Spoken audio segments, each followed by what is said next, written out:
to the exploration of consciousness.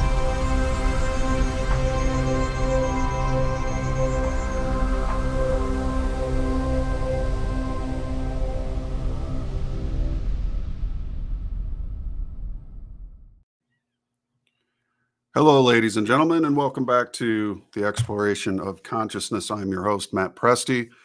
It's an honor to join you once again.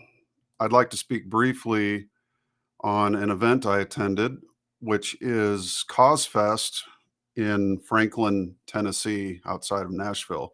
A really great festival, creative artists uniting for the sovereignty of everyone. Some real great people there too, excellent speakers.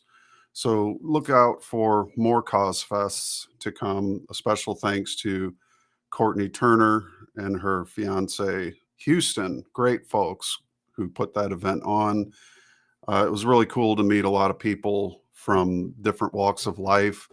And the next guest that I'm going to have on today is one of those people who actually is a re-meet. I met Paul William Conant back in 2016.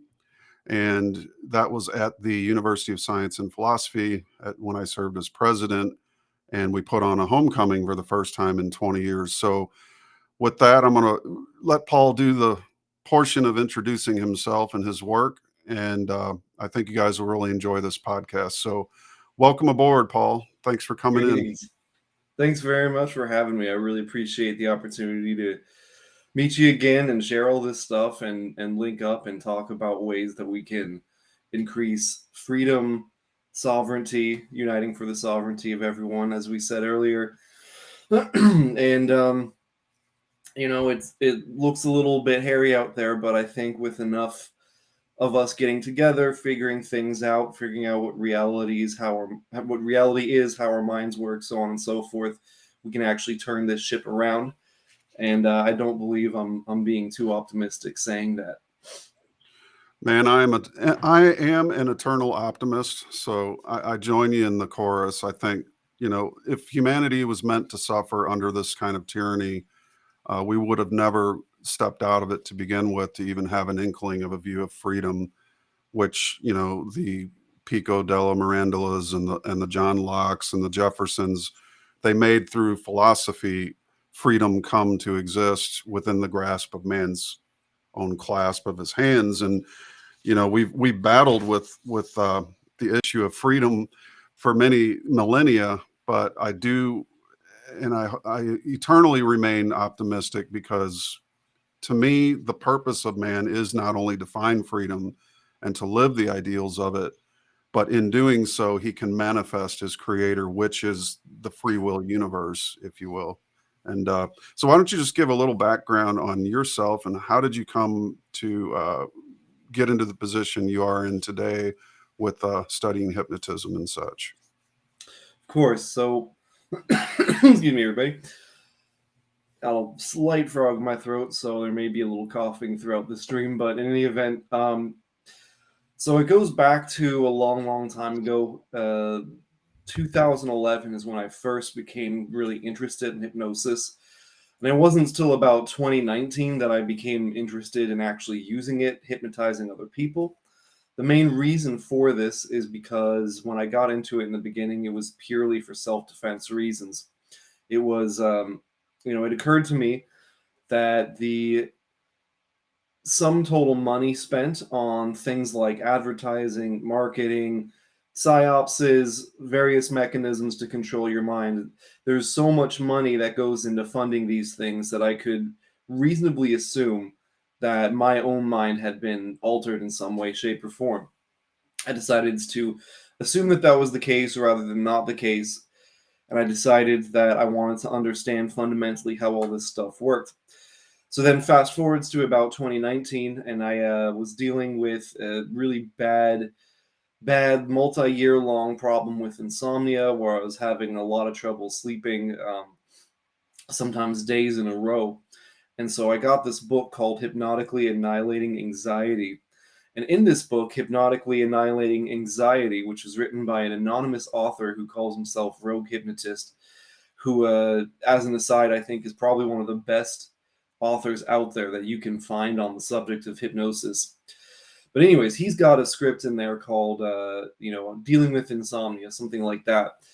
So I read this script. I got a little voice memo recorder. I recorded the script, and then later that day, again, summer 2019, I listened back to what I had recorded, thinking that maybe I had found my ticket. No more insomnia for me, right? So I listened back to it, and I'm feeling just nothing from it. I'm sitting there listening to this hypnosis audio, thinking to myself, what am I supposed to be experiencing? I'm not experiencing anything. I don't feel any different. And so I stopped the recording about halfway through, and then declaring it a failure. Essentially, I thought, okay, this is all garbage. It's not real. This isn't working. And then that night I fell asleep, no problem. And then the next night I fell asleep, no problem. And then the next night and the next night. So for about 2 months, all of a sudden I was sleeping every single night. And this is what got me to realize this experience, more than anything else, really got me to understand that we've got multiple layers to mind, right? We have the conscious mind that everyone's, basically familiar with. It's the thing that you believe you are when you wake up, most of us, right?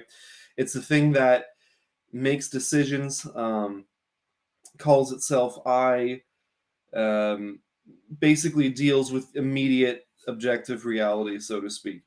That's kind of our conscious mind, but we also have a subconscious mind, and the subconscious mind is very imaginative. Its processing power is potentially billions that of the conscious mind, and it receives communication and acts on it and makes communication real, even if the conscious mind isn't fully aware that that's taking place. So what I have discovered is, a lot of things, but firstly, so with hypnosis, to give a real brief explanation for what hypnosis is hypnosis is basically any form of communication that you can receive at a subconscious level that then becomes a real experience. Excuse me, again, even if your conscious mind isn't fully aware of what's taking place. So a good example of the sort of conscious mind, unconscious mind split is when we go and we watch a movie, and on a conscious level, you know that what you're watching are actors, you know that you're looking at a set, you're watching people, more often than not, you're watching people recite words from a script that somebody wrote. You know the whole thing is a fiction, and yet in real time, along with the movie, there's another part of you that acts as though it was real. So like if there's a countdown, for example, you're watching an action movie and there's a countdown, and the main hero is about to potentially lose the quest or something like that, and you're on the edge of your seat, and you're experiencing all of these like involuntary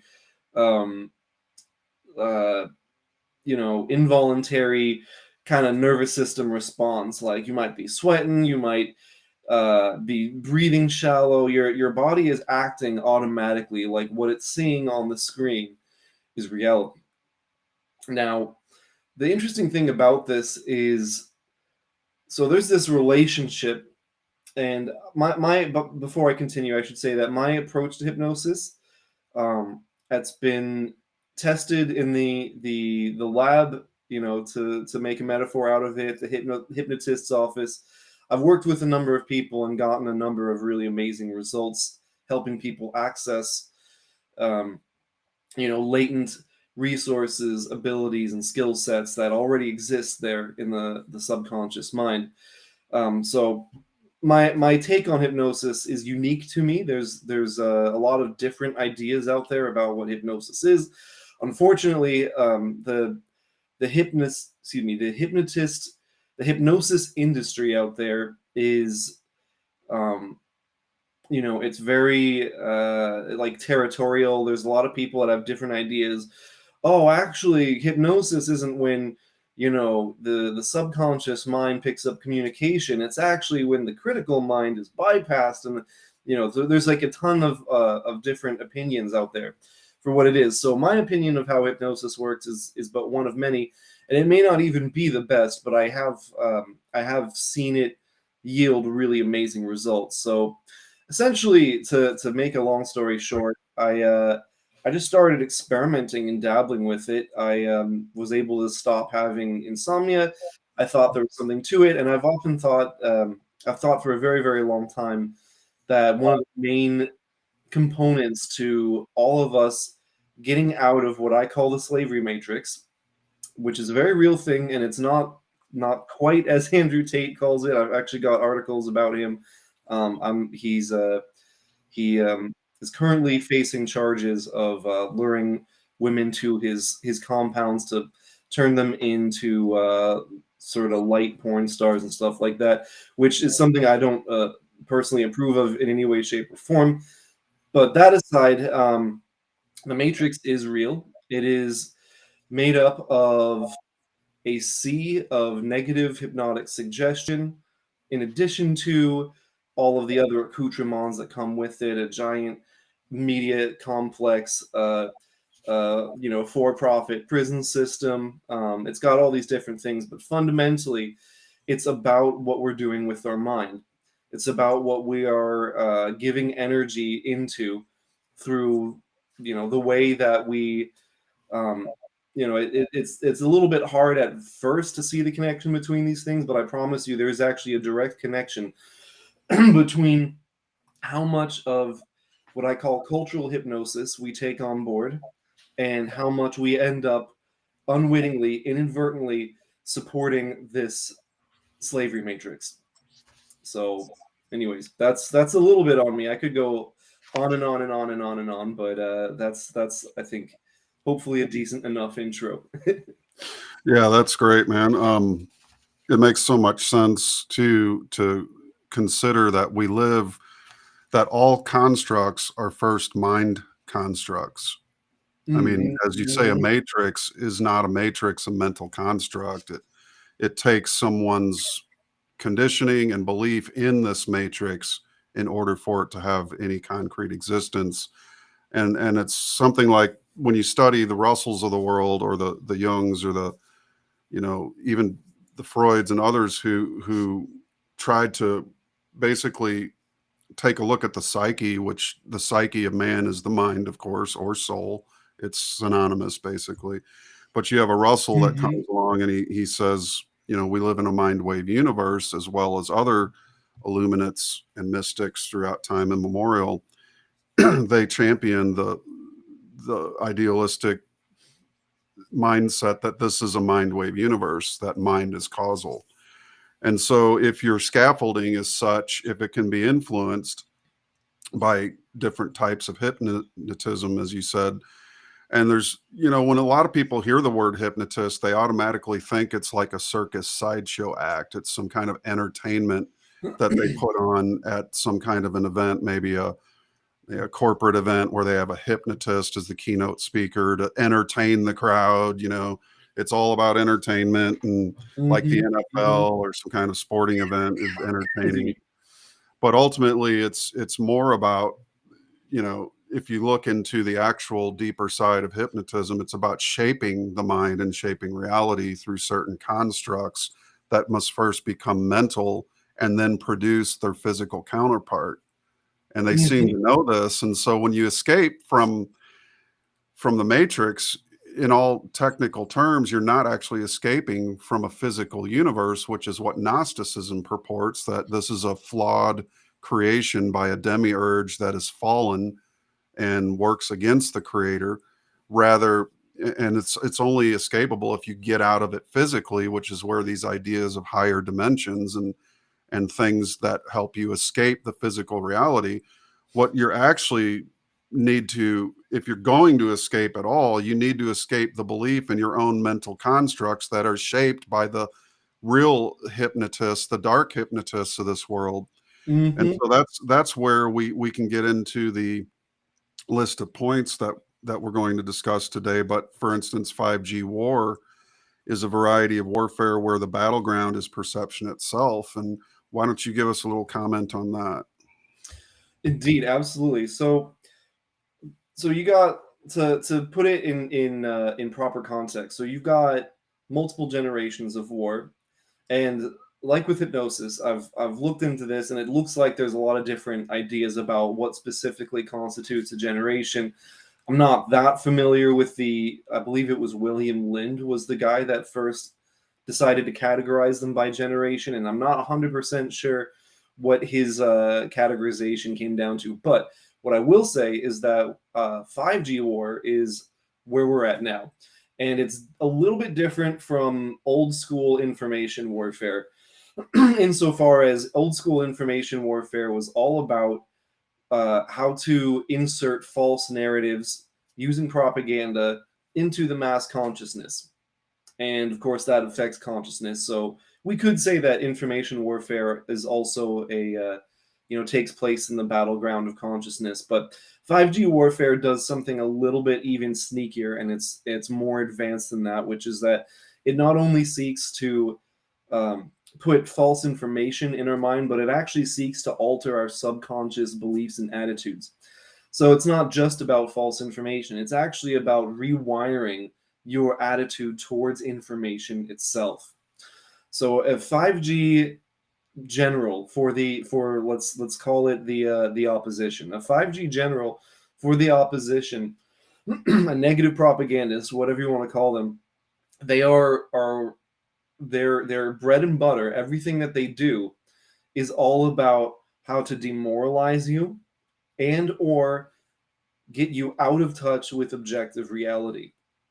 Okay, so let's unpack that just a little bit. So demoralizing you or getting you out of objective reality. So by demoralizing you, it varieties of this could include your life doesn't matter, nothing you can do will ever be good enough, humanity is fundamentally flawed and evil, you're just a physical body, you have no spirit, no higher component, we'll put it that way, no higher component. You live in a fundamentally dead, cold universe that doesn't care about you. There will always be, slavery, war, and bloodshed. There's nothing we can do about it, and on and on and on and on and on it goes. These are all different ways to basically prevent you at a deep subconscious level from activating those latent, again, resources, talents, abilities that really are there and do exist in the subconscious mind. And I can assure you, if I can turn myself around from where I was in my late teens, early 20s to become mostly a self-taught hypnotist, aspiring, physical scientist, metaphysician, all this kind of stuff. The fact that I've been able to do all this stuff, given where my starting point was, in my opinion, means that no one out there has any excuses. Sorry, but Man, I can attest to that myself. I mean, if I can do it, anybody can. Jesus, talk about being upside down in your life and making a turnaround, right?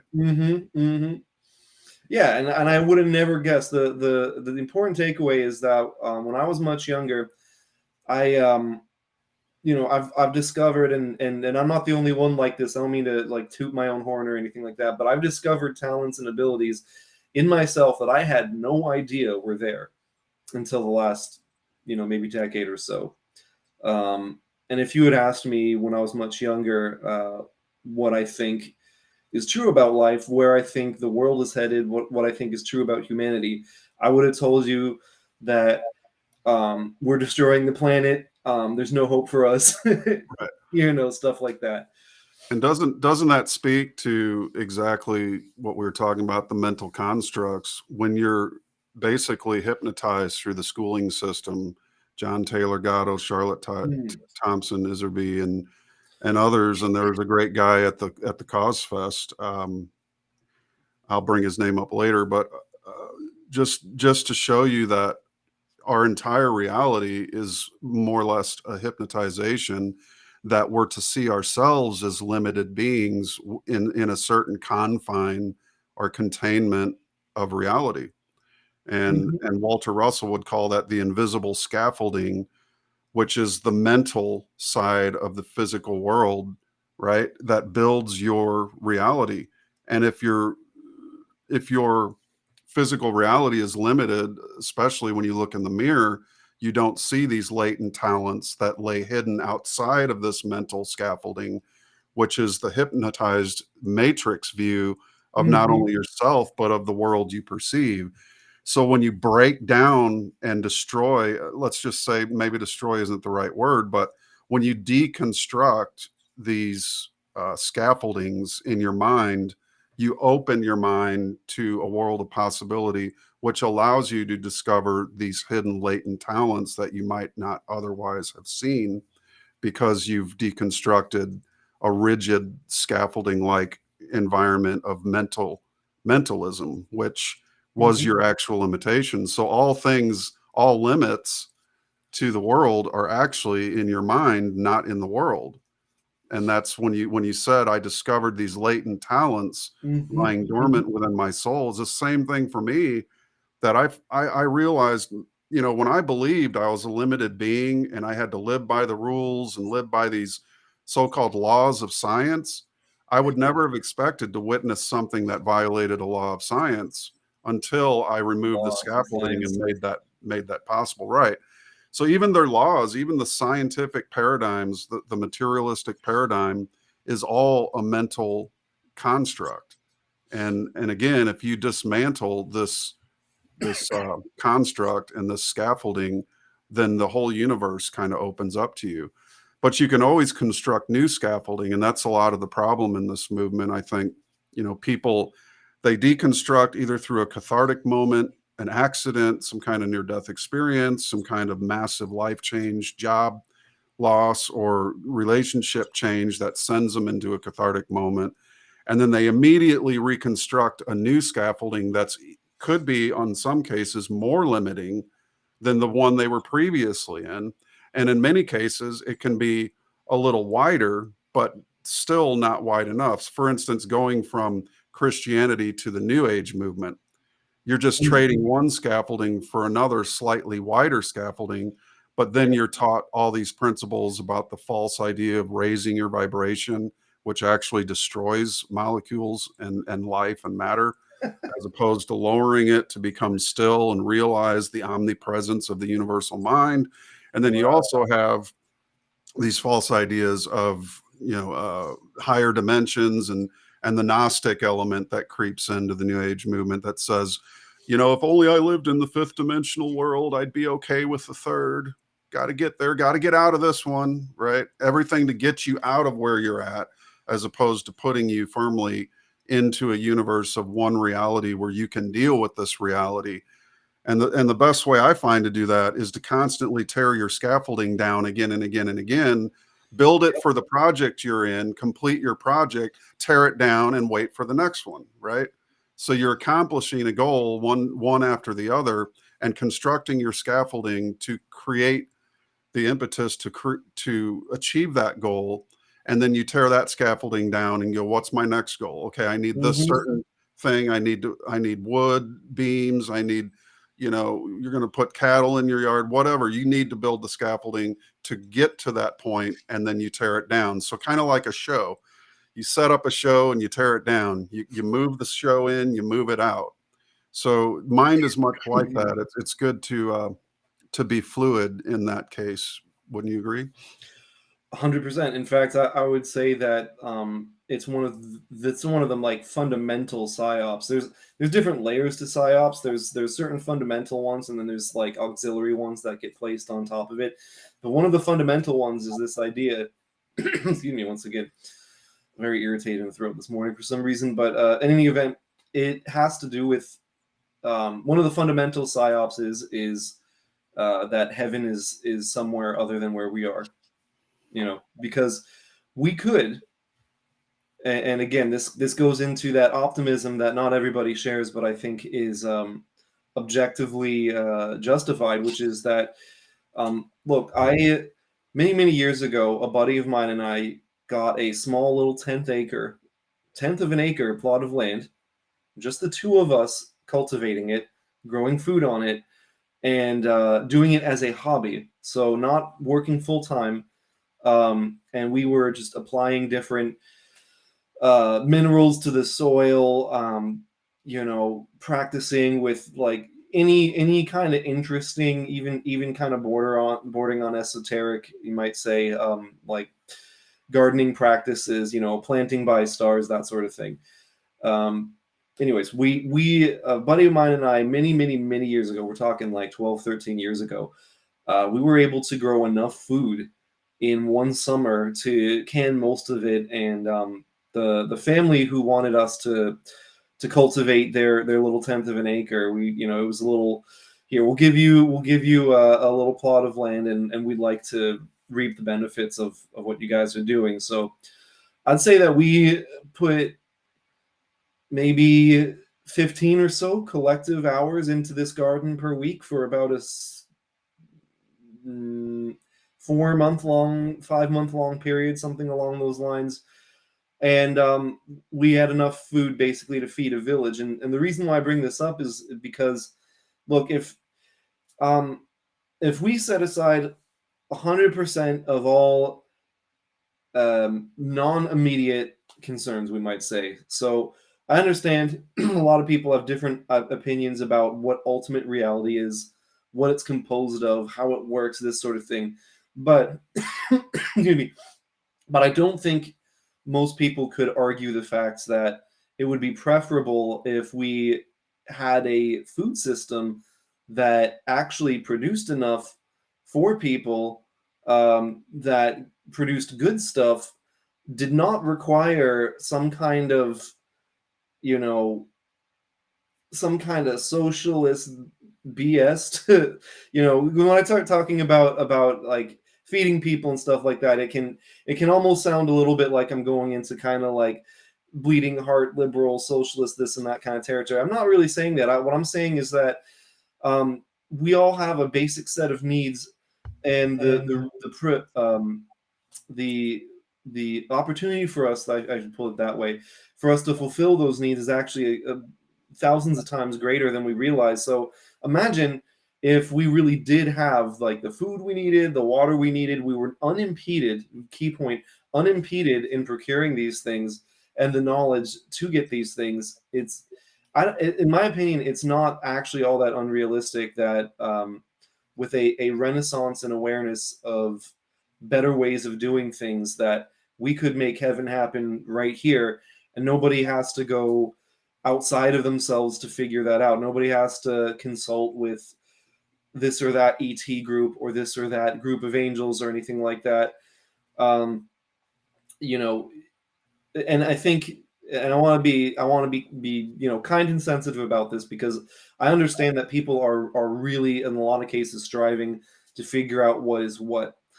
And I wrote about this on my Substack. I had a kind of like a Jesus encounter of my own, that I've been open about. But the point is that, look, the major psyops, again, it's like you can't figure it out on your own. Bullcrap. Walter Russell, actually, I wanted to ask you about this. So Walter Russell himself, if I remember correctly, he himself said that the potential to unfold our inner genius is actually available. All things being equal, it's available to each one of us. Am I correct in saying that? Yeah, you're spot on. I mean, it really comes down to one's own desire. I mean, some people are able to turn I liken it to a volume knob. Some people set their Yeah. volume knob to 1, and then there's the genius that cranks his up all the way. And then there's some guys that crank it up past all the way, and that's like the Russells, and these are the giants whose shoulders we stand on. So it was, but I always say this, that the purpose of standing on the shoulders of giants isn't to worship the giant, but to eventually become one yourself by integrating this knowledge, which they've done to get to that point of giant. We've got a lot of giants in every age, and these giants create the giants of the next age. But it's not meant to, you don't, as Churchill said, if you're going through hell, keep going. Don't set your tent up and be happy with hell. And don't set your tent up if you're standing on the shoulders of giants. Keep going, because you may, through your own hard work and unfoldment, become one yourself. And that depends on your desire to achieve. And a lot of people think that seeking or desiring achievement is somehow egotistical. but yet there's other researchers who point out that the ego is a very new thing. And so, prior to the ego, there was the collective shadow unconscious, which again is another Jungian archetype way of looking at it. But when you emerge from that group, that's when you begin to really put on the genius training wheels and eventually become a genius in your own right through your own hard work and unfoldment. But that unfoldment is really up to you. It cannot be dictated at a group through a group setting or any kind of mob or any kind of collective. And that's why they can't teach classes on becoming a genius at school. And that's why 99.99% of geniuses drop out of any kind of organized educational system or just don't go to it, because they can't. Learning to parrot and repeat and remember is just not a part of their own curriculum. Is sort of God's curriculum. You're drawn to it because of desires in your soul that you can't help but turn that volume knob up for that vocational interest in which you have taken a love for, and nothing can stop that love of learning. Man is a creature that is built to explore, and we're not going to be happy until we come to certain fundamental answers. And once we achieve those answers, as Dr. Russell said, the play of man will be over, and the Earth will roll out of its orbit, and Venus will roll into the orbit of the Earth, and the play of man, the drama of man, shall start all over again. It's a fascinating concept, but it's a seamless cosmology that works in terms of its conceptual basis, and it's factually provable in the way that we look at the world.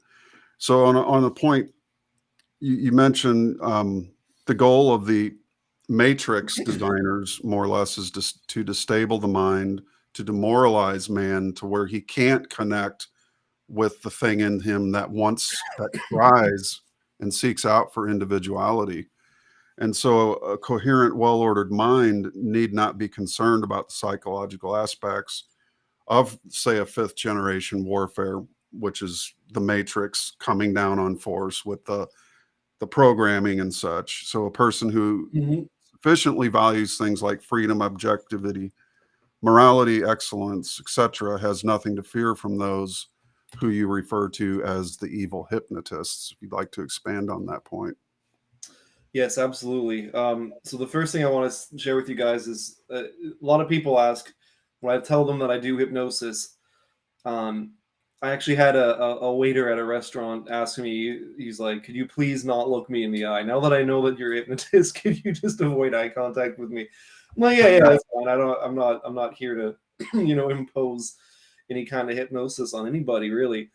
But yeah, so point being is there's a belief out there that you are, that hypnosis is something you can't do anything about. They're gonna hijack your mind. They're gonna make your mind do whatever they want.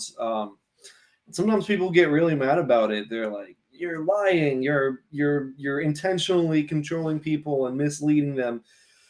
And I wanna share a hack for hypnosis, and it's so simple. You're gonna be like, what? That's all there is to it. And it goes like this. And basically, just recognize that it's happening and choose not to follow it. I know that sounds too simple to be true, but the fact is let me adjust my chair here for a second. But the fact is look, on some level, you have to allow a suggestion in. And when you don't know how hypnosis works, then it's a lot easier for a hypnotic suggestion to make it to your subconscious mind and become real. However, it's not going to stick there forever if you have a method or a process whereby you are continuously growing, you are vetting your own beliefs, right? You are basically, you want to develop the mind of a scientist, so that way you are consistently um, logically verifying things. You're acting from a value system that is self-chosen, not imposed by the outside world. And we're going to get a little bit into. I believe that a acknowledgement of God is I believe personally to be necessary. Not everyone agrees with that, and I'm open to hearing other people's opinions on that matter. But the point being is that I'll put it to you this way. So there is an objective moral standard out there, and that objective moral standard is rooted in what most people consider to be the golden rule.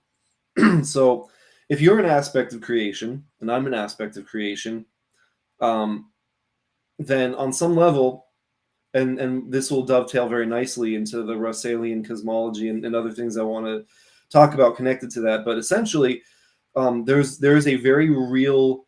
It's not a nice concept. It's not like fluffy words. It's if I harm you, I am literally on some level causing that harm to myself.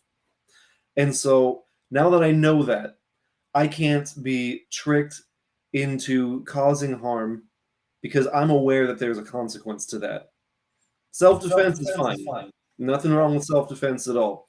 In fact, I advocate, somewhat controversial, but I advocate if somebody is going to punish you unjustly for being honest and forthright with them, is there a harmless plant in your car? Stuff like that.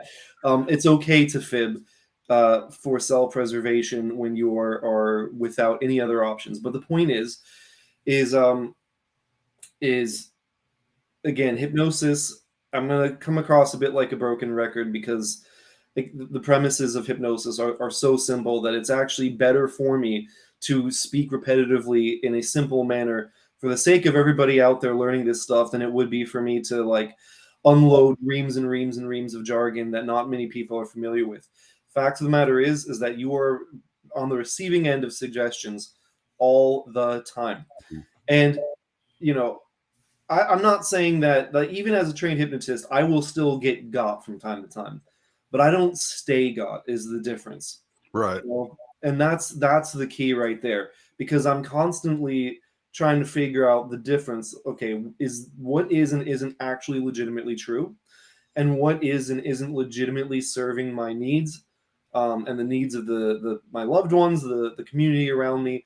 And it almost sounds too simple to be true, but the fact of the matter is consistent effort in the direction of increasing your objectivity, your moral fiber, your pursuit of excellence. these things act as Teflon. It makes it basically impossible. If you know the truth, you can't be lied to. Right. So an evil hypnotist needs you to not know that they're a hypnotist. They need you to not know certain fundamental truths of existence. And then all of a sudden you can be told that there's some experts out there that know that the climate is dying. And thanks to geoengineering, maybe it is, but it's not for the reasons that they say, and it's you can be told that you have for example, a moral imperative to put untested pharmaceuticals directly in your bloodstream. Oh, because if you don't do this, you'll kill grandma. Well, I'm sorry, but some of us, and don't mean to come across as combative per se, but the point stands. Some of us are thinking for ourselves, right? So we're not subjects to the same level of hypnotic manipulation because of that fact. Yeah, that's very well said. And I want to give you an opportunity to grab you a glass of water. I can speak for a couple minutes if you want. Oh, there you go. You got it. I know how it is to be on the receiving end of a dry voice, but yeah, it's fascinating what you said, especially concerning, like, for instance, the right to self-defense, because I've often wondered, why is there this massive dark hypnotist movement against the Second Amendment? And had we not had a Second Amendment, this country wouldn't have lasted 10 days, not even 10 hours, likely, because it would have been, so you look at just that one issue, the Second Amendment, and you could take the NRA and the billions they've spent to protect this single right, which is the oldest civil rights organization in the whole United States. And why? Because it's the only thing that holds tyranny at bay, because the threat of, force is really what the Second Amendment is, and it's directed against anything, including a rogue government. It's meant to be something that protects individual rights and liberties and freedoms, which are all synonymous in that sense. But it's so interesting to me how the news, how these political organizations, these NGOs and other things are always attacking it. I mean, it's like these dark hypnotists, they have certain issues that they hyper focus on because these certain pillars of a free society are their main and primary targets. If they had nuclear weapons, this is the first things they would hit. You destroy these pillars of a moral universe in this sense that everything has a right to defend itself. Every living being in existence created by the creator has an innate, fundamental, natural defensive capability, no matter what it is. There's fish that blow out ink to cloud the water so they can escape. There's certain, even bees without stingers will swarm something in order to protect itself. And there are actually a stingless wasp in the world. I had this, No kidding. but they still have this defensive mechanism, whether it be swarming or some other kind of thing that assures their survivability.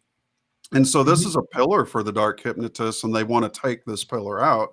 And thus they throw billions at it a year. They link it to school shootings. They link the issue psychologically and emotionally to try to manipulate the minds of the masses into giving up.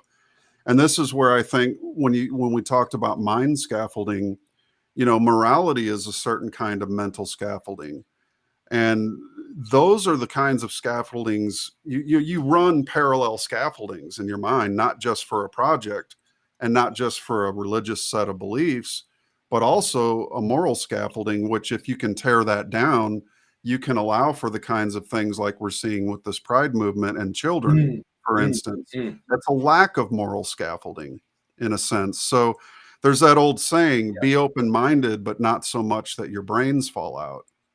So you have to have some amount of scaffolding, especially on the moral end of things, and a good character to where you can have a sustainable and a survivable, lasting civilization. Because if you begin to tear these certain pillars down, then all of civilization will come down with it. And we've seen this expressed over and over. In Greece, homosexuality and licentious behavior became popularized. They had parades and they would carry statues to the ocean and throw them into the ocean. And this was the fall of Greece. This is the things that happened right before Greece fell into darkness. And all of that great experiment in democracy would lay basically dormant for several hundred years, several centuries, until man began to polarize his moral compass again and build a new moral fabric that became the Republic of Rome. So it's very interesting how this thing cycles, and how when man begins to tear at himself, either through influence, and I would pin the deconstruction of the moral scaffolding that's necessary to maintain civilization on dark hypnotists themselves. Call it Satanists, call it what you will, but the term dark hypnotist is very synonymous with the term Satanist, which is more or less against the moral fiber and all for doing what thou willst, as Crowley would say. But it's very interesting the way that works, and how when you have a moral civilization, you have civilization, and when you don't have one, you don't. So they must go hand in hand. What do you think? Well, a question popped in my head as you were talking about that, and that it basically comes down to is just imagine how much alteration. You got a lion, right? Just hypothetically, you got a lion, and you want to convince it voluntarily to declaw itself. How much manipulation does one need to get a lion to voluntarily declaw itself? And that gives you a kind of a basic idea of how much manipulation has taken place. Because, look, it, like nowadays, there are places where you have to, and certain people with whom you have to like vehemently argue that it's okay for somebody to defend themselves. Um, I've seen a lot of people argue in what I will assume to be good faith that, for example, Kyle Rittenhouse should have just, you know, I'm assuming most of your audience has seen the footage from way back when, I think it was a couple years ago, when Kyle Rittenhouse was trying to help clean up his um, hometown. I know it was like, oh, he crossed state lines, whatever, but you know, that's his home, so I will call it his hometown, regardless of how we slice and dice it geographically. But point being is, the place where he lives and works was under siege by all of these violent these violent protesters. So he goes there, he performs first aid, he helps clean things up, and these violent thugs, one of whom was a convicted, child diddler, I'm pretty sure. Um, I'm 99% certain of that. And if I'm wrong, That's you can correct. sue me. Okay, that's what I thought. Yeah. So they chase him, and they're gonna kill him. One of them actually has a gun, if I remember correctly. Yeah. Yeah. So it was basically a shoot or be shot type of situation for Kyle. So Kyle did the right thing. He preserved his life because he was there for moral reasons. His life. This is going to be very politically incorrect to say, but in the scheme of things, his life was a lot more valuable because he's not going around diddling kids. And this is something that a lot of people really struggle with, because we've been promoted this idea of equality, right? Especially in Western education, and it's not equality at all what they teach, by the way. But a fundamental feature of hypnosis is that a lot of false ideas get packed into a loaded word. That's one of the main mechanisms of hypnosis that is used to control large percentages of the population at once. In the hypnosis world, we call that a nominalization, which is basically a word that acts as an empty container into which you can put practically anything. So, for example, words like freedom, love, equality have real meanings to them, but for most people, equality means quotas that prevent qualified people from getting a job because of injustices that happened centuries ago. Equality means that if you have a short person and a tall person, that the tall person needs to chop off their legs to be the same height as the short person. And so I do believe in a version of equality where we all have a basic set of rights that I'm very kind of old school about it. Like the Declaration of Independence says, it's self-evident we have the rights to pursuit of life, liberty, happiness, and I will add to that the right to actually designate that some property really does belong to me, and not to another person. Because if you want peaceful conditions in society, we have to be able to determine, for example, that this mug that I'm drinking water out of really is, at least for the time being, my mug that I'm drinking water out of. It's not the community's mug that anybody can come and take my water out of. But point being is that where was I? I totally lost my train of thought there for a second. If I make just real quick Yeah, interject, what you said there is so important because,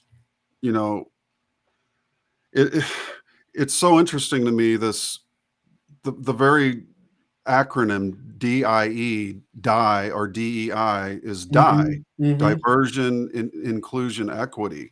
It's like they even acronymize these words right in front of your face so that you're saying DEI when you're seeing die with your subconscious mind. And it's like saying that all people are born all people are geniuses, let's just say. Yeah. But that's not how the human race works, how it has ever worked. Otherwise, every human being would be a genius, and there would not be a need for government schools or any school for the most part. And take it from a genius, Dr. Walter Russell, for instance, who said that a child really only needs to learn his letters and his numbers. and the rest should be an encouraging of the unfoldment of their own innate talents that lay hidden, are yet to come to the surface. What are the interests of the child? Does it like to paint? Does it like to draw? Does it like to play with musical instruments? Give this consciousness the tools it's seeking by its natural extensions, which you notice as an adult, and let it unfold through natural progression of its own into the genius that it was born and is innately. Right. So that's interesting, because the whole idea of equality, and yeah, I would say all men are born equal. And it rings to the Declaration, because in that sense, we are born equal with the potential to totally fuck our lives up or totally make something out of our lives. I mean, we all have that equal opportunity to destroy ourselves, to be mind controlled to the hilt by dark magicians and dark hypnotists, or we can learn to break out of that. I mean, because the minute we're born into this world, we're getting schooled with lie after lie. And ultimately, that's why, again, I keep citing Dr. Walter Russell, who said one of the greatest things that ever happened to him in his life was that he was pulled out of school in the 4th grade before it, quote, ruined him, unquote. And he would say often of men, why are other men unable to do the things he can do? He was asked directly, and he said, because I work knowingly with God and you don't. In other words, he's working knowingly with his psyche, his mind, which is the mind of God, the drop in the ocean being God, the mind being the drop of water. That's the individual. And so that whole vast trove, that power source of just immensity. There's no other word for it. I mean, there's all the great poets describe it. Read some Whitman if you want to know about what this immensity is. Read the great sonnets of Shakespeare and even the Blakes and others who touched this face of God, and it echoes in their writings, these immortal writings. And then they've written some stuff that's, out of their fucking mind nuts too. But at the same time, I think really the equality in it all is that we all have this potential to unfold these innate talents. And what your work does so well is it points out, hey, there's these good sides of hypnotism, which can help you sleep if you have insomnia. And then there's also this whole other spectrum of dark hypnotism, which is trying to keep you from discovering the ways to create your own scaffolding while breaking down the matrix at the same time. And while we're on your work, I want to make sure that I do this, because I'm learning to do this as we go. But this is your website, Paul, and Paul's got some really great articles. I just want to scan through it here real quick and see if I can't pull up a share screen. There we go. And we'll see how long before I get kicked off. I've been kicked off of most platforms at some point or another, but Substack so far has treated me well. Yeah, Substack's looking good. I think Rumble's looking good. Rockfin's great. DLive. There's so many good platforms out there. And I know that we'll be able to keep this up because it's not on YouTube. In fact, I just do trailers for YouTube, tell people to go over to Rumble and check it out. But these are some great articles, guys. So take note of this website here. This is Paul Conant's work. And he's got some really incredible articles up here. I've yet to read through them all. There's just, a whole lot to start with, but it's great stuff. You want to tell us a little bit about the website here and what people can expect to find? Absolutely. So in the first instance, when you go to my website, if you go to the About section, you'll see there's a link to an article called A Primer on Hypnosis. If anybody wants to learn as much as they can rapidly about hypnosis, not to, not to come across as unwarrantedly boastful or nothing, but the fact of the matter is there's people out there that will charge you like 10 grand for a weekend seminar to learn what that article teaches you. A primer on hypnosis. It basically gives you a background to understand hypnosis, against which you can then go and read pretty much any article you want to after that. And it'll take some time to really kind of sink in some of the the hypnotic ideas. Like I said earlier, at various points, I've been very skeptical about hypnosis myself. Sometimes the claims that get made in hypnosis seem a little bit too far-fetched, but I assure you that it really is true. Like I say in that article, hypnosis, fundamentally, it comes down to profound state of focus. Um, Actually, I'm going to backtrack. A state of focus. More often than not, it requires a profound state of focus, but you can actually receive hypnotic suggestions from basically any permutation of what people call focus. Nonetheless, focus at a of your subconscious mind equals the ability to receive a suggestion. And if you read that article, and then read anything you want to after that, you're going to have a really solid backgrounds to kind of see the hypnotic phenomena that takes place all around us. And I hope in the final estimate, I've saved you multiple tens of thousands of dollars worth of going to courses through writing this Substack. The vast majority of what I will write will be free. I'm looking to maybe create a paid section for really serious students that wants to like work at length with me individually.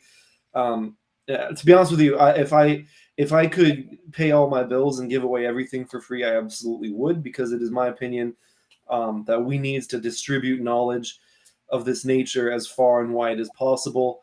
That said, there may in the future come a point when we'll be doing some deep dives and audience directed deep dives too. So if anybody out there wants me to go into a subject and you're willing to pay some reasonable amount for my time, then I would set aside several days to research whatever it is that people are interested in. So I'm available for that sort of thing. I'm working on how to set that up, but basically, check out that website. I have posted not even 1% of what I have to talk about on there. So it is in the beginning to look forward stages. to. Yeah, there's so much coming. And a lot of it's going to be really politically incorrect, and you will. I try to. I think I succeed. I was told by an audience member I succeed. So third-party verification lets me know. But I try to be. Milton Erickson, the famous hypnotherapist, they used to describe him as a steel fist and a velvet glove. So he's very, very soft, and you don't realize that he's done something to radically kind of change your mind about something, but he does it in a very uplifting kind of manner. And I because I know that certain negative hypnotic programs are embedded so deeply in the subconscious mind, I kind of have to, I'm forced to, you might say, perform a bit of a linguistic coup de grace on certain ideas. And I only say that to let people know that if you ever get pissed off reading what I write, first of all, congratulations. That means you're your own person. That's a good thing. Second of all, oftentimes it's when we're uncomfortable that we learn things. It's not my intention to make people upset. Exactly. But the truth, by its very nature, is upsetting sometimes when a person has imbued a bunch of lies. And I know this process just as well as anybody else. I used to be as mind controlled as the next guy. Yep. I promise you. So, and that's why so important. So many points you just mentioned there, but going through the list here, you have to dissolve certain scaffoldings, which lies are extremely real mental scaffoldings. And until they dissolve or are made mutable to where it can be, transgressed or transformed, let's just say, or to be able to move beyond certain no-go zones, which are the ends of this scaffolding. It can be like a steel box, some people's minds, and they're literally, that's why they call it a box. Some people live and eat out of one box of cereal their whole life, and that cereal is a prison, a mental prison, a construct. And so it brings us to an important point that you mentioned here in the notes is, in some martial arts traditions, it is said the best warrior is he who is in touch with the essential goodness of life. Quote, a man with a good enough why can conquer any how. Mm. And it would seem like what martial arts helps to do is connect the body with the subconscious in a way. In fact, there's some people who assert that the subconscious is the body. And that's a very interesting way to look at it. Absolutely. I would largely agree with that, to be honest with you. I think that I'm currently reading a book right now, actually, called The Law of Psychic Phenomena, and it was published in 1892. And one of the many hypnotic programs out there that gets promoted is that the most recent material is always the best. In point of fact, sometimes orthodoxy cuts new knowledge off at the impasse before it ever has the opportunity to become mainstream. So if you get into the habit of looking up old books, you're almost invariably going to discover just wondrous things that you weren't aware of. Walter Russell is a great example of this. Not a lot of people know about him. And there's reasons why I think that's true, which we can perhaps get into later. We could summarize it by saying his stuff is too empowering, so they can't let the slaves in the slavery matrix know how to free themselves. So, Walter Russell and people like him can't become too famous. I assume that's what it has to do with. But in any event, so The Law of Psychic Phenomena was this book published in 1892, and it, as far as I can tell, it is the best book I've ever found on the subject of, well, how do we actually delineate conscious from subconscious mind?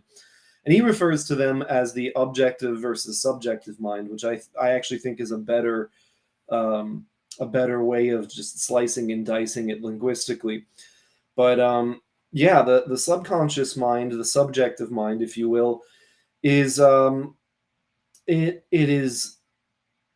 it's so many things at once, but among other things, it's kind of like this treasure chest in a way. It's got all these amazing treasures in it, and it is located throughout your whole body, right? And it seems to have a kind of a non-locality to it. So I'm sure many of you guys out there are familiar with the whole like savant phenomena, where you can find somebody and they've got like they're a human calculator. They can do long division 20 places like that, and yet you can't teach them basic English grammar. So they've got this inexplicable, unbelievable talent in one area, and yet they are almost uneducatable. I'm not really sure how to pronounce that. But the point is how on earth does a savant tune into something that by all appearances should be beyond their capability? And I've got a few ideas about that, and I'll try to make this fairly quick. But first idea is I want everyone out there to consider how many cells you have in your body. You got, depending on who you ask, depending on which mainstream medical publication you consult, it's anywhere from 30 to 100 trillion cells. Each one of those cells is making a gazillion decisions per second. So you multiply tens of trillions of cells per how many decisions per second, and you have a computation load, a level of intelligence necessary to run your body that dwarfs basically anything that we can conceive of in the highest realms of quantum computing, as far as I'm aware, at least. Now, so would it not therefore stand to reason that your subjective mind, your subconscious mind, that intelligence that is necessary for unifying all that, is that intelligence not absolutely genius in every single one of us, regardless of if we're impaired in our conscious mind? You know what I mean? It's the level of wisdom and intelligence necessary just to run a human body. And I haven't even talked about metaphysical, mental, or anything. I'm still talking pure physical right now. The computation load is absurd. So now you take that, and then you have people that they're running these complex, organic machines that is their body, and they're receiving things from the environment. There's tons and tons of I believe Rupert Sheldrake has a book called Knowing When You're Being Stared At, something like that. But there's all kinds of experiments that's been done where, like, a dog will know that his owner is coming home the moment that his owner makes a decision to come home, even if the owner has traveled by airplane to the opposite side of the world.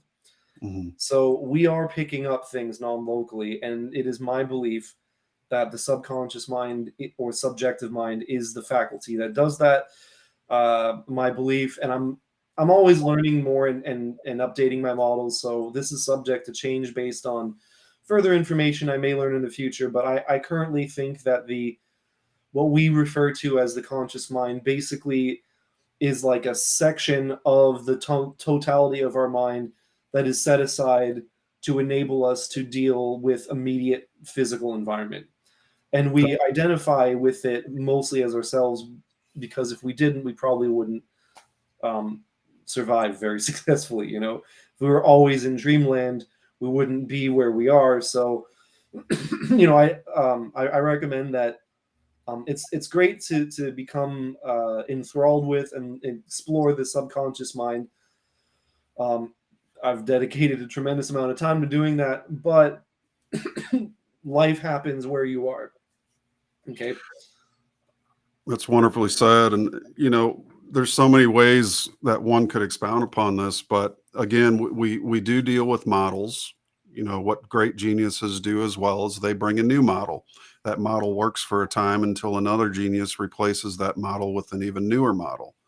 And so models are basically only incompatible due to the issue called translation. One great saying the Russells used was, all illuminates speak the same language, only the words vary.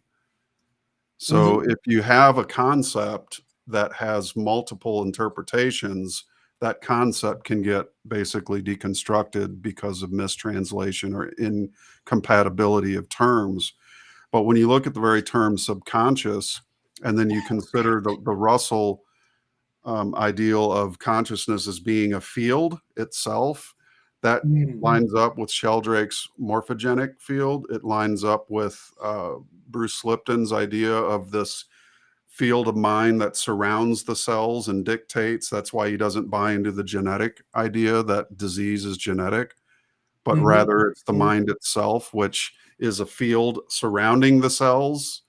But then Russell goes on further to say that not only does consciousness center every cell of the body, it also bounds every cell and controls its motion both within and without. And if mind is a field, how does the dog sense that you're coming home? Because mind is omnipresent. It can feel your mind intent from hundreds of miles away.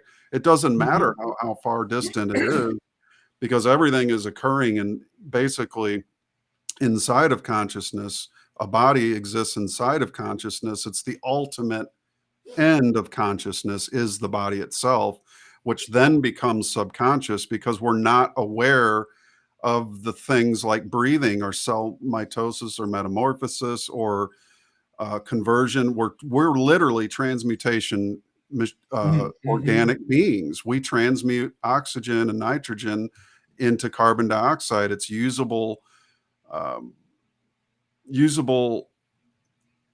elemental transformations that occur that allow us to exist as a physical being. But if we had to give conscious thought to our heart continuing to beat, or to our digestive tract continuing to break down chemical reactions to transmute them into replaceable cells, we don't actually, Darren Colomb and myself have had this discussion. He's of the opinion, and I agree with him, that we don't actually burn calories. This whole idea of burning is, again, a explosion-based philosophy that everything has to burn in order to release energy. So they burn literal food and measure it and call it calories in a kind of machine that does this. But we don't actually burn anything in our bodies. We do generate heat through chemical reaction, but what's happening is a transmutation.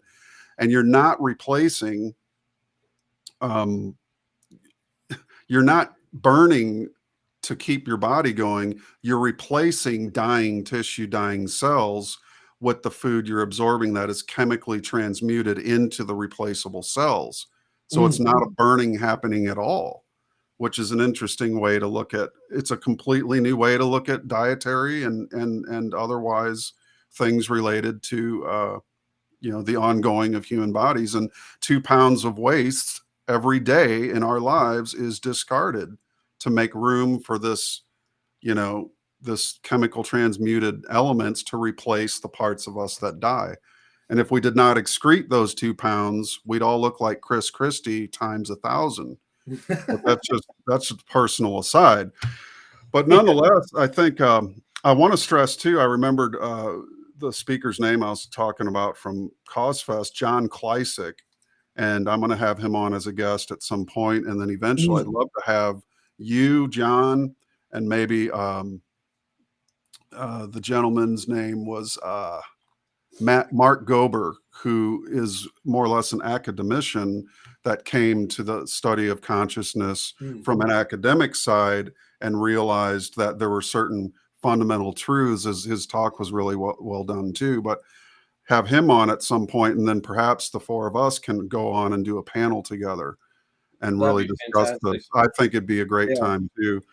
But I want to move on through this, and I hope you can stay with me through it. But you mentioned too, again, another point to move ahead, that we didn't start the 5G war, but with the highest possible knowledge of ourselves and of God and existence in general, we may be able to end it. And I think you touched on that, but would you like to just a little further just touch on that idea?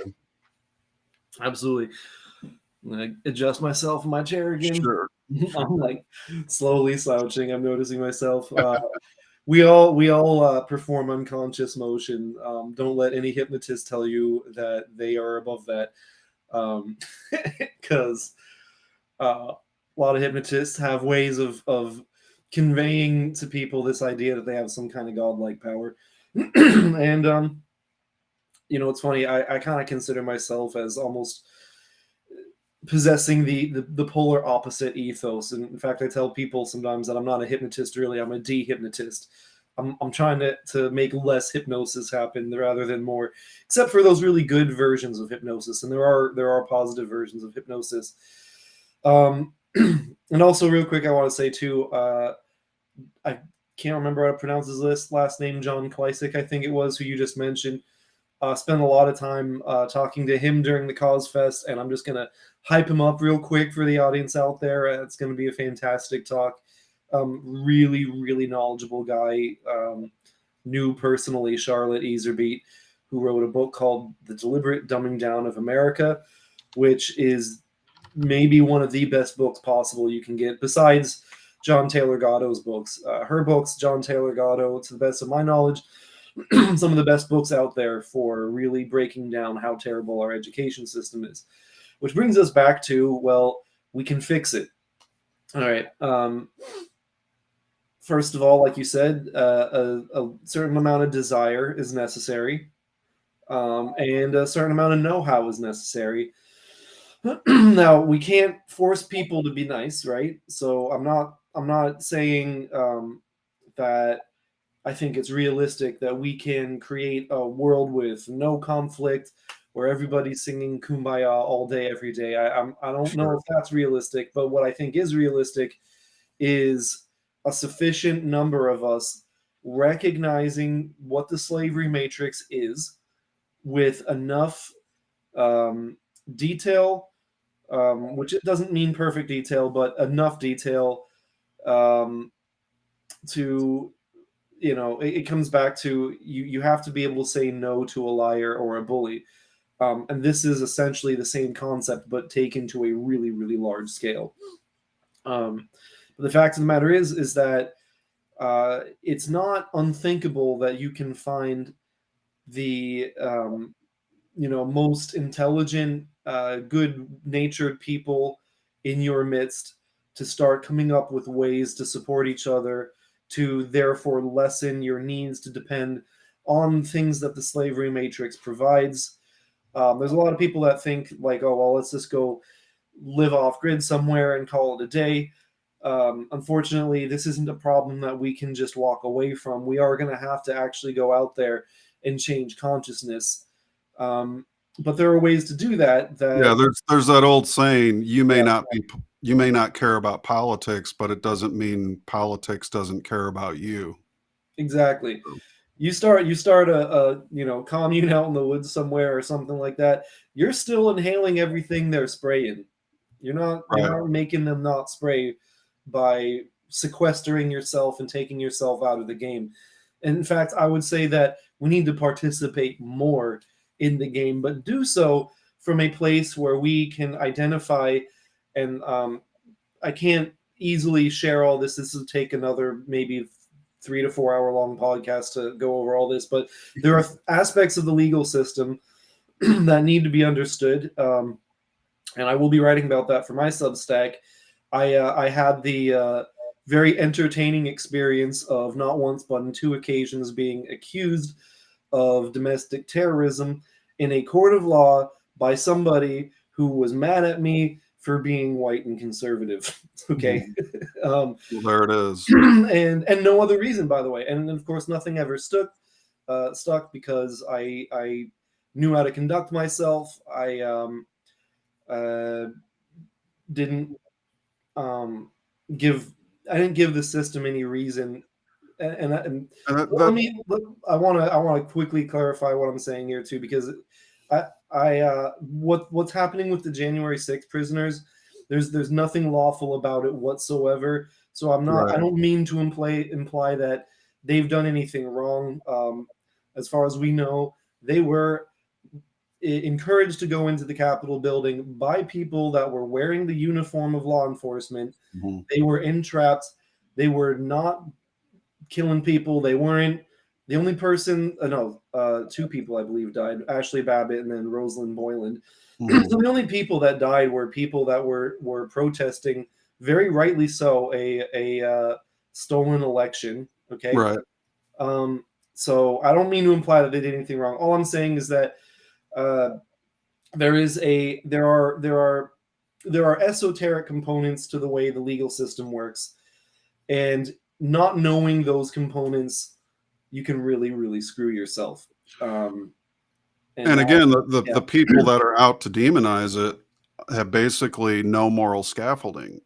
Their moral scaffolding has been basically melted away to where they'll believe anything. And that's what's so dangerous about collectivity, is that it does not have a moral scaffolding, because if collectives were highly moral, then how come they're so destructive? When you saw the collectives rampaging through Kenosha and through different cities in America, why was there no order? Because in such a collective, you have disorder. Even swarms of birds or flocks of birds and swarms of fish and schools of fish are all more or less orderly. They don't go they don't blast through stuff and destroy things.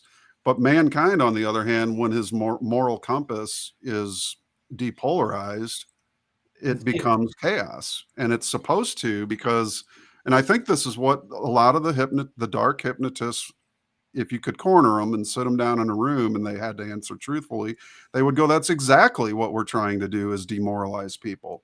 Because that creates the kind of chaotic environment where we can easily control things and manipulate the mass mind. And that's exactly what J6 was a dark hypnotic event that was led and orchestrated by the highest levels. And it was done so to demonize, exactly, again, back to these pillars, this idea of freedom, which, because of freedom, liberty is made possible. And therefore, the more we can do to demonize the so-called white supremacists on the right.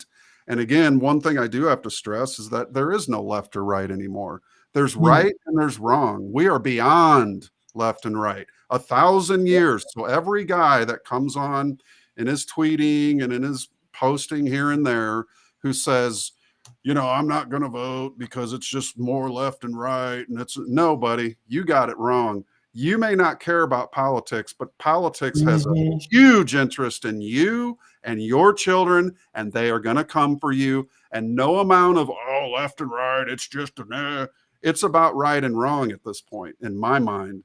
And I used to Mhm. believe that voting made no difference, okay, because you're voting for the lesser of two evils. But now, if you look at it, if you can look at it with more of an objective mind, then you'll begin to understand that this is a battle between basically good and evil. And when I say the word evil, I mean to marry it to the word and burn this into your consciousness, just so people Mhm. know, my listeners as well, that I don't believe in evil as a force of demon energy or devil, that God created. I don't buy into that horse shit. What I look at it is as a psychological um, it's a psychological cancer, if you will, Mm. that because of free will is made possible. And because man's misuse of free will, and I can quote the good Dr. Russell here, he said, the misuse of the sex urge is the cause of all human suffering. So, Mm. sex urge itself, the very lowest in our being that begins from survival up to the sexual urge, and then the misuse of that urge creates all the human suffering we see. So evil to me is synonymous with the word unbalance. When a person makes an unbalanced choice, it results in an unbalanced action, which can cause physical harm to other people. And if you think that by not paying attention to politics, somehow you're going to avoid the Yeah. extension of this unbalance, you're kidding yourself. And there's a primary rule I live by: do not kid yourself, because you're going to end up fucked by your Right. own lack of awareness. And then you'll only have yourself to blame at that point. So it is important. I'm not saying go join a political party and go canvassing door to door for your favorite this or that. But I think everybody should take a healthy interest starting at the local level, because that's where these local policies come in. There's no gay pride parades happening in our town, and I don't think there ever will be, because the Mhm. commissioners and others will not stand for it. Okay, so I'm not subjected to the same kind of headlines that are traumatizing to a lot of people in the world, but I'm not ignoring them either, because it's not to say that one day it won't happen here.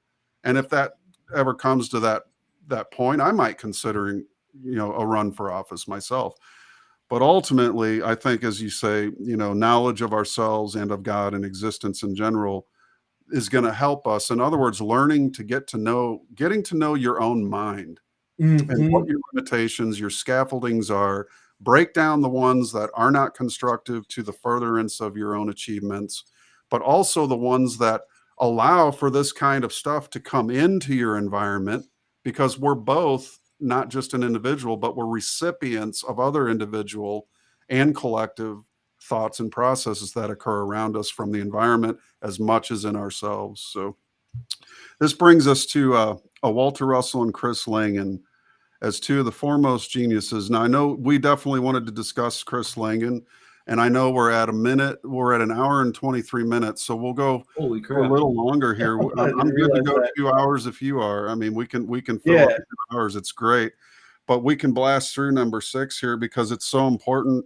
Chris Langan, first off, lives a couple hours from me, and I would love to meet this man. I mean, he's really his views and his I have not been able to get into them because I've been obviously taken up with a lot of other things. But one of the things on my list of to-dos is to read his work and his model that he put out there. But anyways, those being two of the foremost geniuses, Russell and Langan, of our time, who gave us verifiable models of existence that restore our relationship with the creator. And because they are both true, they do not contradict each other. And that's something that I find between like Lao Tzu and other mystics, Russell, and so many others you could name, that Mm. these certain realizations that they have, this knowledge they bring, are actually complementary, not contradictory. And you have to be able to do the translation. And one thing I love to credit Russell with was that his model is a sort of a Rosetta Stone that unlocks the meaning of these other illuminated points of view and models that Mm. basically syncretize all of this stuff. much like Yeah. Pico della Mirandola was able to syncretize two opposing philosophers. At least they were opposed to each other for millennia plus centuries, were Aristotle and Plato. He syncretized and showed the philosophical world how they were actually in agreement in many ways. So that is something I think that will very much help us. But if you want to run through the A, B, C, D, and E, we can certainly do that and move along with this. But I think, again, your interest in Langan and mine and Russell and how they correspond, how they complement each other is just a fascinating subject I've yet to even touch on. It's funny. I didn't realize that we had been going for that long before getting into. It's easy to do. I told my audience on Substack that was one of the main things we'd be getting to. So, in the future, for anybody who's watching this, congratulations on your patience, and I'm glad that you stuck with us all the way till now. And anyways, so going to that subject. So like we said a moment ago, knowledge of ourselves, God, and existence in general is sufficient to defeat the slavery matrix. Why is that? Reason is, it's because, as you said before, it's like you can reach a point, and I know that for a lot of people, this, unfortunately is prejudicially thought of as a blasphemous statement, but it is not blasphemy at all. I promise you. You can work knowingly with God. I've got a series on my Substack called Proof of God. And the basic point of Proof of God is we're actually exploring Langan and Russell's work and other works that dovetail into that. So that way we can approach God from a place, not that there's anything wrong with faith. Faith can be a wonderful thing. Hope can be a virtue. But we need hardcore mathematics certainty. And we can get that because, again, we've got models that provide us that certainty. So, excuse me. So, how to begin with this? What's a good starting point? So, I'm gonna speak at first to the points of Russell's and Langan's work that are pretty much universally the same. They use slightly different terminology to describe different things. They approach things in slightly different ways. Of course, they're individuals, and it's like you said, mystics are all saying the same thing, but they're using their own terminology, as it were. So in both models, though, we have a premise where you have a kind of, and I mean this metaphorically, I don't really mean this literally, but metaphorically, think of the universe as being split into kind of two different things. You have a realm of permanence and a realm of change. And in the Walter Russell's model, he calls that the universe of stillness and the universe of motion. The universe of stillness is, for all intents and purposes, synonymous with the eternal, unchanging, 100% self-sufficient, incapable of being blemished, incapable of any kind of imperfection whatsoever mind of God. All right? So you got that. And now, obviously, we live in a world where there's a lot of, negative things going on. There's war, famine, etc., etc., etc. It does not appear at first that the world we're in reflects this wondrous, perfect nature of the mind of God. You have your changeless, and then you have your realm of opposites, which exactly. is the changing, yeah. And so the question for a lot of people is, well, how do you explain that? There's a famous, what do they call it? There's a word for this type of argument that escapes my mind, but there's an argument that gets made where they say, well, okay, you got three things. God is all powerful. God is great. Bad things happen, and a lot of atheists, skeptic types of people in the secular world will tell you, excuse me, once again, that two of those statements can be true simultaneously, but not all three can be true simultaneously, right? Well, that argument is not actually the case. God can be powerful and good and still allow bad things, quote unquote, to happen in this world. Why is that? Well, again, if we even take this back to a traditional religious framework, I believe it's in Genesis, they said that we have dominion, right? So there's a traditional religious arguments to basically say, well, look, we're in charge here. I mean, not in an unjustified or unlawful or blasphemous kind of a way. We are in charge here because that's actually a feature of the order and lawfulness of existence. So you have, in other words, you have something called free will. You have choices, right? And you have this, and Langan's model bears this out very, very well. You are, you're basically like a fractal of the mind of God, right? And you have powers latent to you that are, inherited, right? Just like how you get certain genetics from your parents and stuff like that. Ultimately, you are a child of existence, and therefore you have certain abilities. And that book I mentioned earlier, The Law of Psychic Phenomena, actually goes into this a bit about how there seems to be this almost godlike power to the subjective mind, and it may very well turn out to be the case that the reason for that is because we quite literally derive our ability to make choices, our ability to make decisions, our ability to conceive of entire virtual realities and experience it in a dream world, may all be because our subconscious mind basically comes directly from that realm of permanence, that mind of God, if you will. So basically, we've got mind of God, unchanging. It has to be perfect, right? Because if the mind of God were not sufficient to secure its own existence for all eternity, then it would require something outside of God. So reality is composed of things and only things that are real. Anything that is not real enough to affect reality is necessarily outside of reality and therefore unreal. Okay. From here, we can easily derive, easily, maybe that's maybe not with a lot of ease, but with more ease, let's put it this way, with more ease than one would think at first, we can derive a premise whereby so God is using laws, using language, using structure to essentially project thought forms into objective, quote unquote, existence.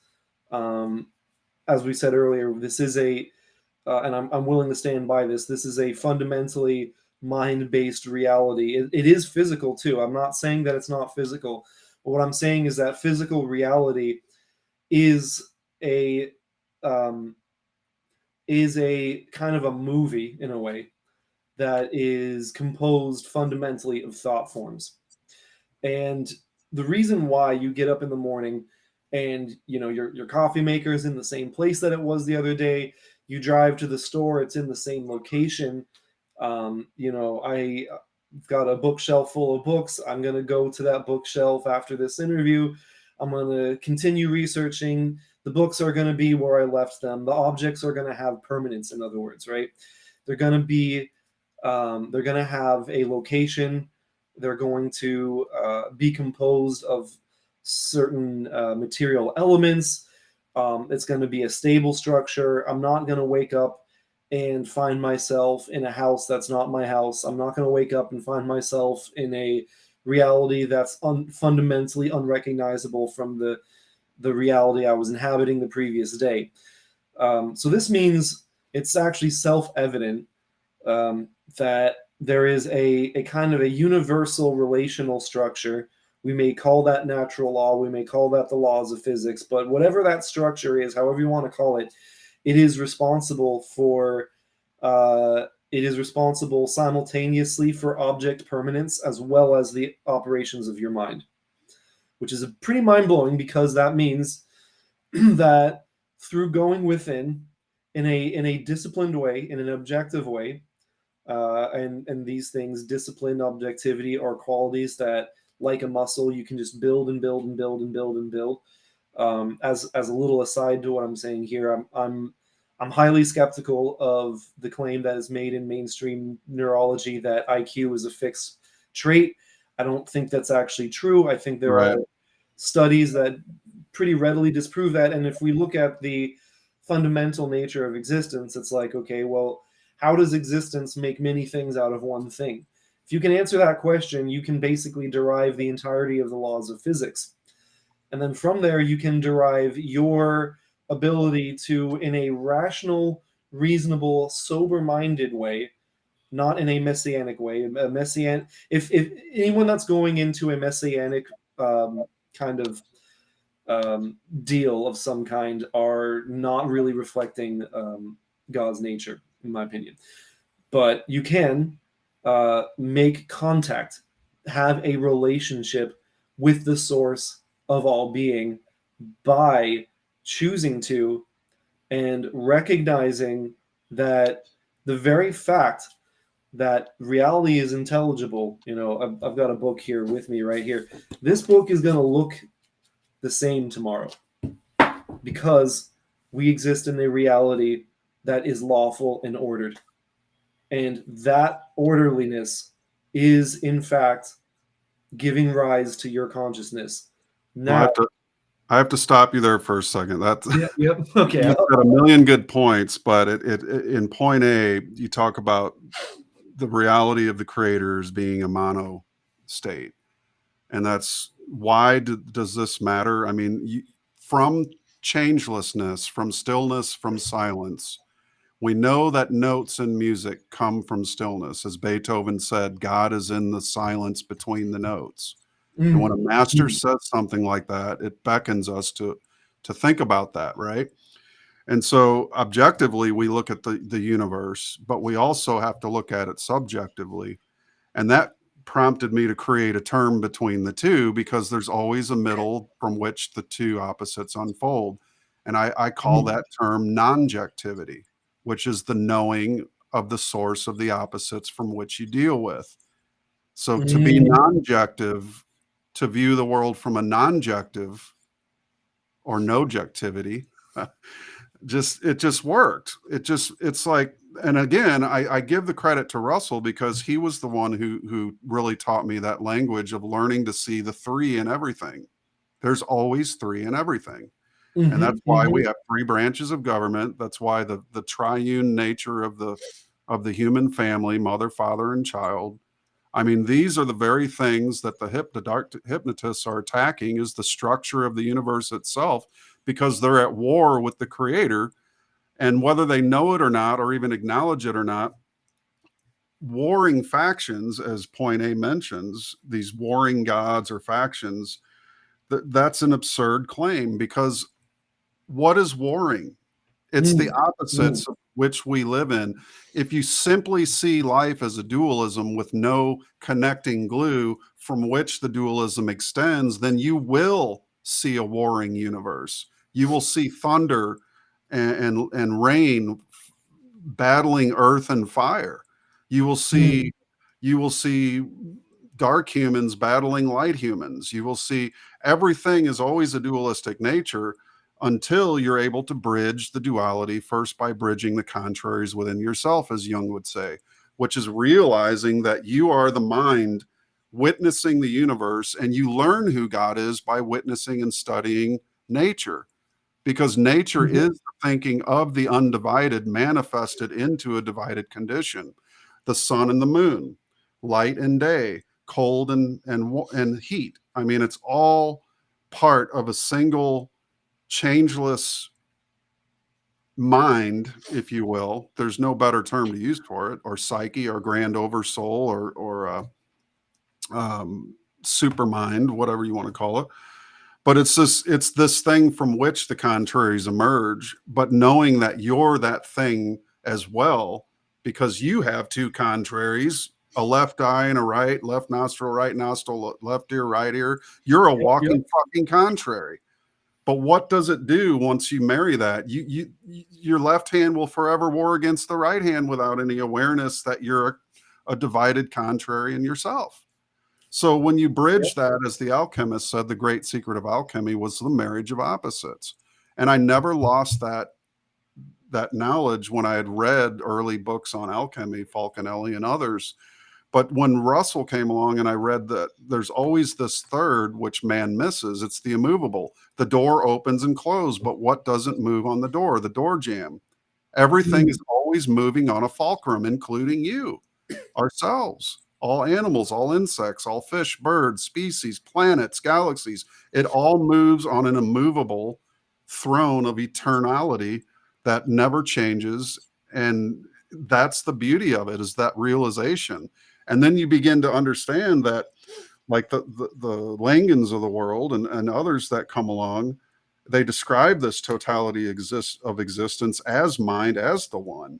And that is the process of ceaseless self-creation, as you wrote in the notes here. It's a creating universe rather than a created one. So when you buy into the created universe, you're just stuck with the dualism. That's all it is forever. You can never affect it. But in a creating universe, you command your own dualism of left and right hands to create things that, in other words, you become the creator of your own system itself. It's really, I think there's a difference between believing in God and knowing God. And then there's even a further demarcation where how many people employ the creator to work knowingly with them in all they do as their power source. When you work knowingly with this creative force, which we can only call God, then you command that creative force and your body must obey. Most people obey their bodies because they're in perpetual servitude to the dualistic contrary. But those who get on top and behind motion can command their contrary dualism to work for that single mind itself. It's just a way of, I call it going from horizontal thinking, riding that seesaw, to turning that consciousness vertical. And when you lock that consciousness in, click, then your body goes, what do you want me to do, consciousness?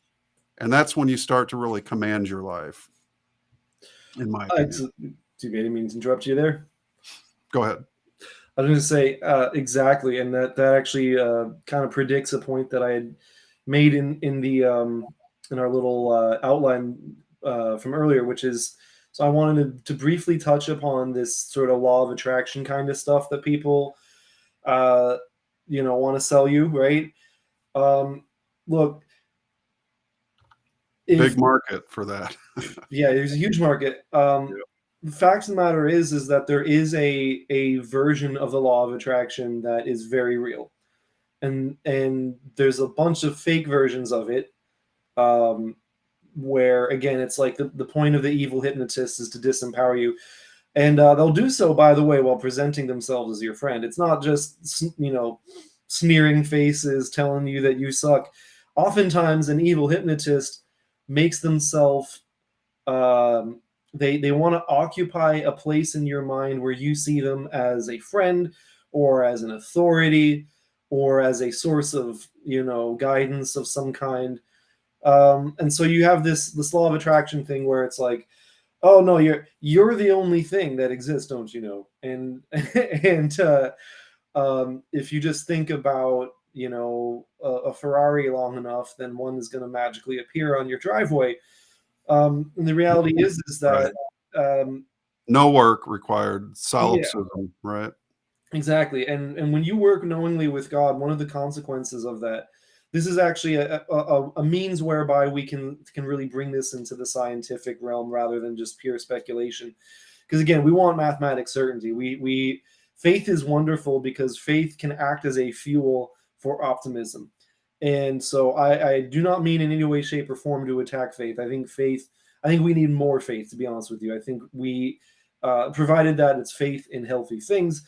That said, to bring this into the sort of rational, empirical, if you will, realm of things, I wrote in Proof of God, the second edition, that if you make a promise to God intentionally, like, let's say that you struggle to believe that God exists, not a problem. Just say to yourself, God, I don't know if you exist, but I promise I'm gonna kind of try to do the best that I can to do the right thing anyways, as though you did exist, right? That can be good enough, because that's kind of how I did it actually in the very beginning, because I grew up in a very like atheistic, secular sort of worldview. So I was very, I had a lot of trepidation and caution towards approaching God, and it didn't stop me from finding God. Sure. Point being is that if you want to, Walter Russell actually said this. He said that one of the prayers that he did was that he asked God to give him what he needed so that he could be a worthy servant of heaven. Now, if you think about it, if you are always praying for, like, I really want to win the lottery, I really want to get with this Right. attractive member of the opposite sex, I want, Mhm. oh, and by the way, not to be on 15 tangents at once, but I do want to let everybody know that when it comes to evil hypnosis, um, survival, social status, sex, these are the main levers that are used to hijack your subconscious attention.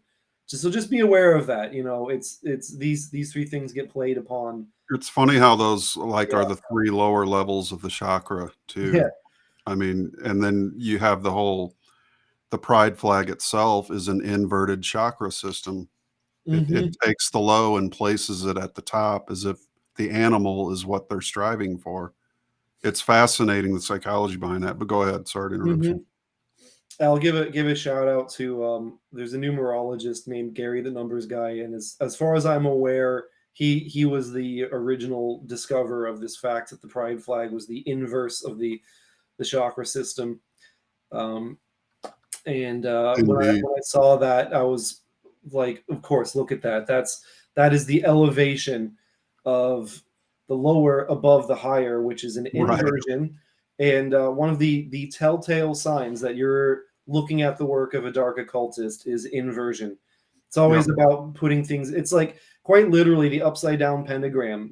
The upward star is a way of describing, it's like the Vitruvian man. You've got man, and his arms are outstretched and his feet are shoulder width apart, and he resembles a star, and that is symbolic of the fact that our trajectory, if we are healthy, is upwards towards Mhm. God, metaphorically, right?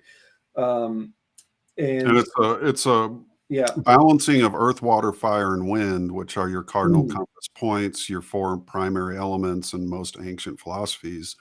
And that combination of the balance between those four create the fifth, which is the void, or what's called the fifth element, right? Hmm. Which is the spirit.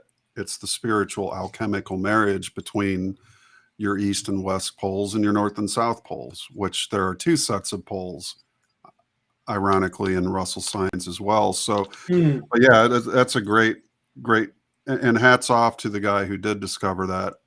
I think I ran across that chart and I made several great posts about it, as well as mentioned it in my talk at CosFest. Not the upside down chakra, but the fact that everything is inverted, and Hmm. that's how the signature of the dark occultist or the dark hypnotist is inversion. That's how they sign off, but they don't create Yep. anything.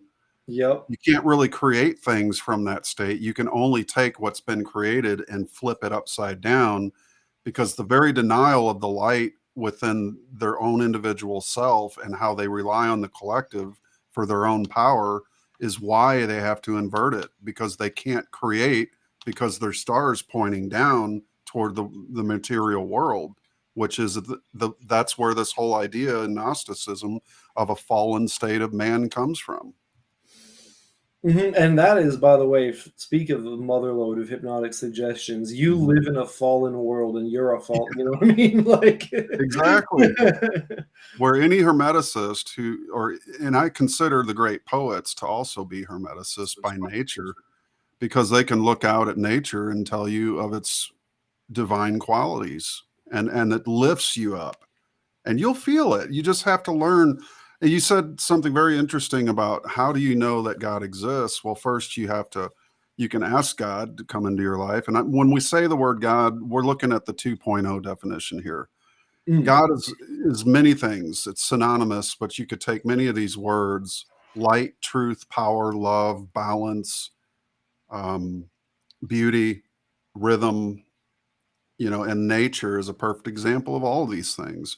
And when those higher qualities that, mind itself being the creator, when you can look into yourself and say, I have a mind, that's the first step to realizing that you also have God. If you can have a mind, you have the higher mind, or the more encompassing mind, the mind behind reality, which is the undivided, sexless, white magnetic light. And why is it white? Because the color spectrum, guess what? Goethe proves this. He took the color spectrum, the 7 primary colors, he put it on a pinwheel, and when he spun the pinwheel, guess what color it turned? White. You look at a movie screen. Why are all movie screens white? Because they can't reflect the color spectrum unless it's white. So the screen of space, as Dr. Russell rightly said, was white too, which is what reflects the motions of the bodies within it.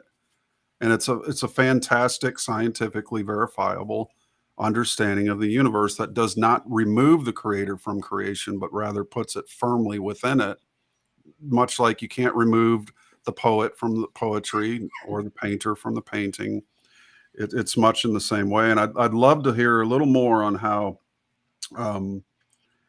these potential things that we could say about, just real quickly, if you want to get in just as brief as you can, with Langan's model and how maybe the Russell model are comparable, then that would be a really great thing to help us link back up with this idea of a creator. Absolutely. So how does one summarize these things quickly? But there's a will, there's a way. So we're going to do it. So basically, look, like you said before, you have an undivided fulcrum, right? I want everybody out there to imagine a seesaw. And in the middle of the seesaw is a fulcrum. And the seesaw, tilts up and down and so on and so forth like this. It can only do that because it rests on a fulcrum in the middle, right? So it can do that. What Walter Russell said in his visionary science was essentially that premise right there that I just showed you, this seesaw on a fulcrum, is actually quite literally the source of all motion. Okay, so before you have any kind of differentiation, any kind of separate objects, like this mug, for example, is separate from my body. I can remove, take it out of my hand. I can set it down. Now I'm no longer holding it. It's a separate, distinct body from me, right? The reason why it is because it has how do I put this? The reason why it's a separate body, again, is because we live in a universe that is lawful, that is designed to produce all kinds of a wide variety of what you described as divided conditions, which is maybe one way of using the Walter Russell model to describe objects or things that we can encounter with, see with our senses as discrete objects, and so on and so forth. I think I've said the word objects 10 times in this last minute or so. But so we can see how that works just by using our senses and applying a little bit of common sense to it. With the Langan model, which is called the Cognitive-Theoretic Model of the universe, we approach things from a slightly different place, but we end up in the same place. So I want you to imagine now you're in a perfect void, right? There's no differentiation. It's just all one giant infinite block of homogeneous, undifferentiated energy, a sea with no distinction in it. Now, imagine you're in this sea with no distinction, and you decide to shoot an arrow through it. You've introduced an object to that sea of distinction. Now that sea of homogeneity. Now there's an object going through that sea of homogeneity, and now distinction has been created. Now, if you think about it, applying a word to anything is a bit like that. Because if I want to apply a label, and the cognitive-theoretic model of existence, by the way, in so many words, essentially identifies existence, the universe, as a self-contained, self-processing language. That's the terminology he uses. And if you think about it, it's like, look, if I have, again, undifferentiated, homogeneous sea of energy, and now I start identifying individual things, I'm introducing distinction. The same basic thing happens when I start putting labels on things, when I start creating language. I cannot put a label on something without at the same time identifying it as distinct from everything else. Now, the identification event itself, identifying this object is this object is a cup. I just spilled a little bit. In any event, this object is a cup, right? I now absolutely must have a universe that is ordered in the same way that language is ordered. And which is, by the way, funny because Chris Langan's last name is Langan, which kind of sounds like language. I assume that that's a coincidence, but reality has. One of the interesting things that you'll notice if you really take this path of coming to know God personally, you'll start seeing these really interesting correspondences. Some of them are intentional. We live in a world full of media that is designed to introduce different signs and symbols. However, reality does the exact same thing. So you'll find that a lot of things rhyme with other things in a very synchronistic kind of a way. So I find it very interesting that Chris Langan's very name kind of sounds like Christ language. Go figure. I don't, to be honest with you guys, I really don't believe that was intentional on his parents' parts. There are no accidents. Right. But his model essentially comes down to that. Is like, look, you have an undifferentiated mass of universe with no distinction. You start putting ideas in it. You start putting labels in it. You actually have the fundamental building blocks of existence. And by the way, one last little tangent I want to say is neither Walter Russell nor Chris Langan are here to defend their ideas against possible misinterpretation. I'm about 99.99999% certain I'm getting it right. But as with everything, it's like the famous MC from Reading Rainbow used to say, "Don't take my word for it." I hope everybody goes out and goes to the source themselves whenever they have a good moments to, because there's no better source than the source itself. Chris Langan published a paper called The Cognitive-Theoretic Model of Existence. It's very detailed, very technical. It's 56 pages long. I've been reading it and rereading it for a whole year, and I continue finding new things in it all the time. But basically, where the Russell model and where the Langan model match up is they both necessarily propose this manner in which distinction can be added to an otherwise distinctionless universe. And when you recognize that that's going on, and I'm going to land the plane here in just a moment, but when you recognize that's going on, you recognize that your ability to define and make meaning out of things is a derivative of God's ability to create meaning. It really, really, really is. It is actually an inheritance. It is your divine inheritance to be able to do that. And as far as that's literally a process of creation. It quite literally is. And I want to just finish off and point out something to everybody. This is in my Proof of God, part 1, and I'm going to expand on this in future articles. But Gödel's incompleteness theorem is actually a mathematical proof for the existence of the creator. And I'm not aware of anybody before me saying this, but the reason why I say that is because the incompleteness theorem mathematically demonstrates that you always need to add more observers in order to make sense of any proposition. So all possible sets within set theory, which is a fancy way of describing things that have similarity to each other. If you have sets of objects, you need an outside observer in order to complete the knowledge necessary to make those objects exist in the first place, then you end up with this like seemingly infinite regress of ever expanding frames of reference that you need to explain existence. Eventually you have to get to the top, and mainstream science says there is no top. It's a fundamentally dead universe. Bullshit. There is a top. That top is the creator. And you have to propose, you literally cannot have existence, intelligible existence, unless you propose a metaset from which all possible sets are generated. And for that metaset to be able to work, that metaset must be intelligent, it must be creative, and it must project its fundamental nature into all the sets that it creates, even if those sets are capable of independent agency.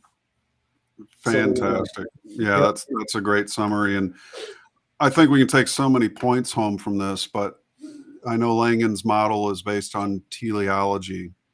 And that basically is defined as a philosophical interpretation of natural phenomena as exhibiting purpose or design. So in other words, intelligent design is just a different way of saying it. But what's very interesting too is how does he term, one study I did was to try to connect in terms of vitalism. There's this vital force, and it stems directly from, the orgone theory by Dr. Wilhelm Reich, who talked about this orgone energy as a vital energy for the creation of life itself. And he found that using that energy, if you will, which Walter calls the still magnetic light, or which Carl von Reichenbach calls the ode, or Langan may say that's the homogenization that's unperturbed until you perturb it with a word or with a thought or with a action. That very vitalism is the God we're all looking for, but it's at 90 degrees to motion, which is why, again, that seesaw of the body can seem so real. This is all there is, my left and right hand. But so often, without that snap into lock into the vertical 90-degree awareness of the causal factor of the division, people miss out on all that grandiosity because they're, as Bruce Lee said, they're looking at my finger, whereby I'm actually pointing at the moon, and they're missing all that heavenly glory because they're not seeing the moon. They're looking at my damn finger. But ultimately, I think, as you said, the many different individual minds that have attempted to basically give us to point to this teleological purpose or design of intelligence creating what we can only call nature, which is, as the poets would say, proof of the existence of God, and let my words be the rhythm that sounds that saying to the stars. It echoes through the whole universe and informs all the stars that the words of the poet are confirming the existence of that which created them all, to the highest nature. It's a beautiful thing to think about. And I think that's really, in this journey to find God, that begins as a personal one. And when we look at these persons like a Langan, Walt Whitman, a Schelling, or there's so many I could name, the Carl von Reichenbach and Reich and the Walter Russell and even the Tesla, who said the same thing. There's a grand mind from whose ideas I draw my own, right? All these great minds acknowledge the mind of which is the causal side of the dualistic equation, which is why I call this not a duality, but for myself, I call it a triality. We are literally living in a triality, a mind, causal, and body divided polarized universe. And it's optical. And that's why the eyes are such an important thing. And the opticalness of it is also audible to the ears. You can hear waves, and this is a universe of waves, and nature are the waves of God's thinking. And that's what inspires the poets to to further share that great inspiration. And so this brings us to our final, and we'll close out with this last point here. And I want to run your website link here one more time, just so people can write this down. Take notes here, folks, and make sure you visit, and hopefully you will get some patrons, and you should charge money, I would say, because it's a love that you do and it's your vocation. And at some point, there's nothing wrong with giving for regiving, but just don't forget that giving too much without a regiving can cause fatigue and other imbalances. And I absolutely think people should be allowed to charge for content, because it's a livelihood to some people, and that's okay. There's nothing unbalanced about that. So in number 7, you say the journey to God begins as a personal one. However, it is not enough in the current environment to find God and be content with that alone. It is also necessary to help others become acquainted with God as well.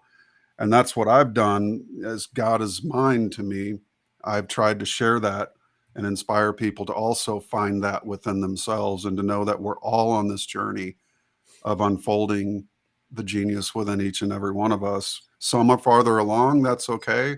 Some are giants, but again, don't just be satisfied with setting your tent up in hell. Keep going until you reach the mountaintop, right?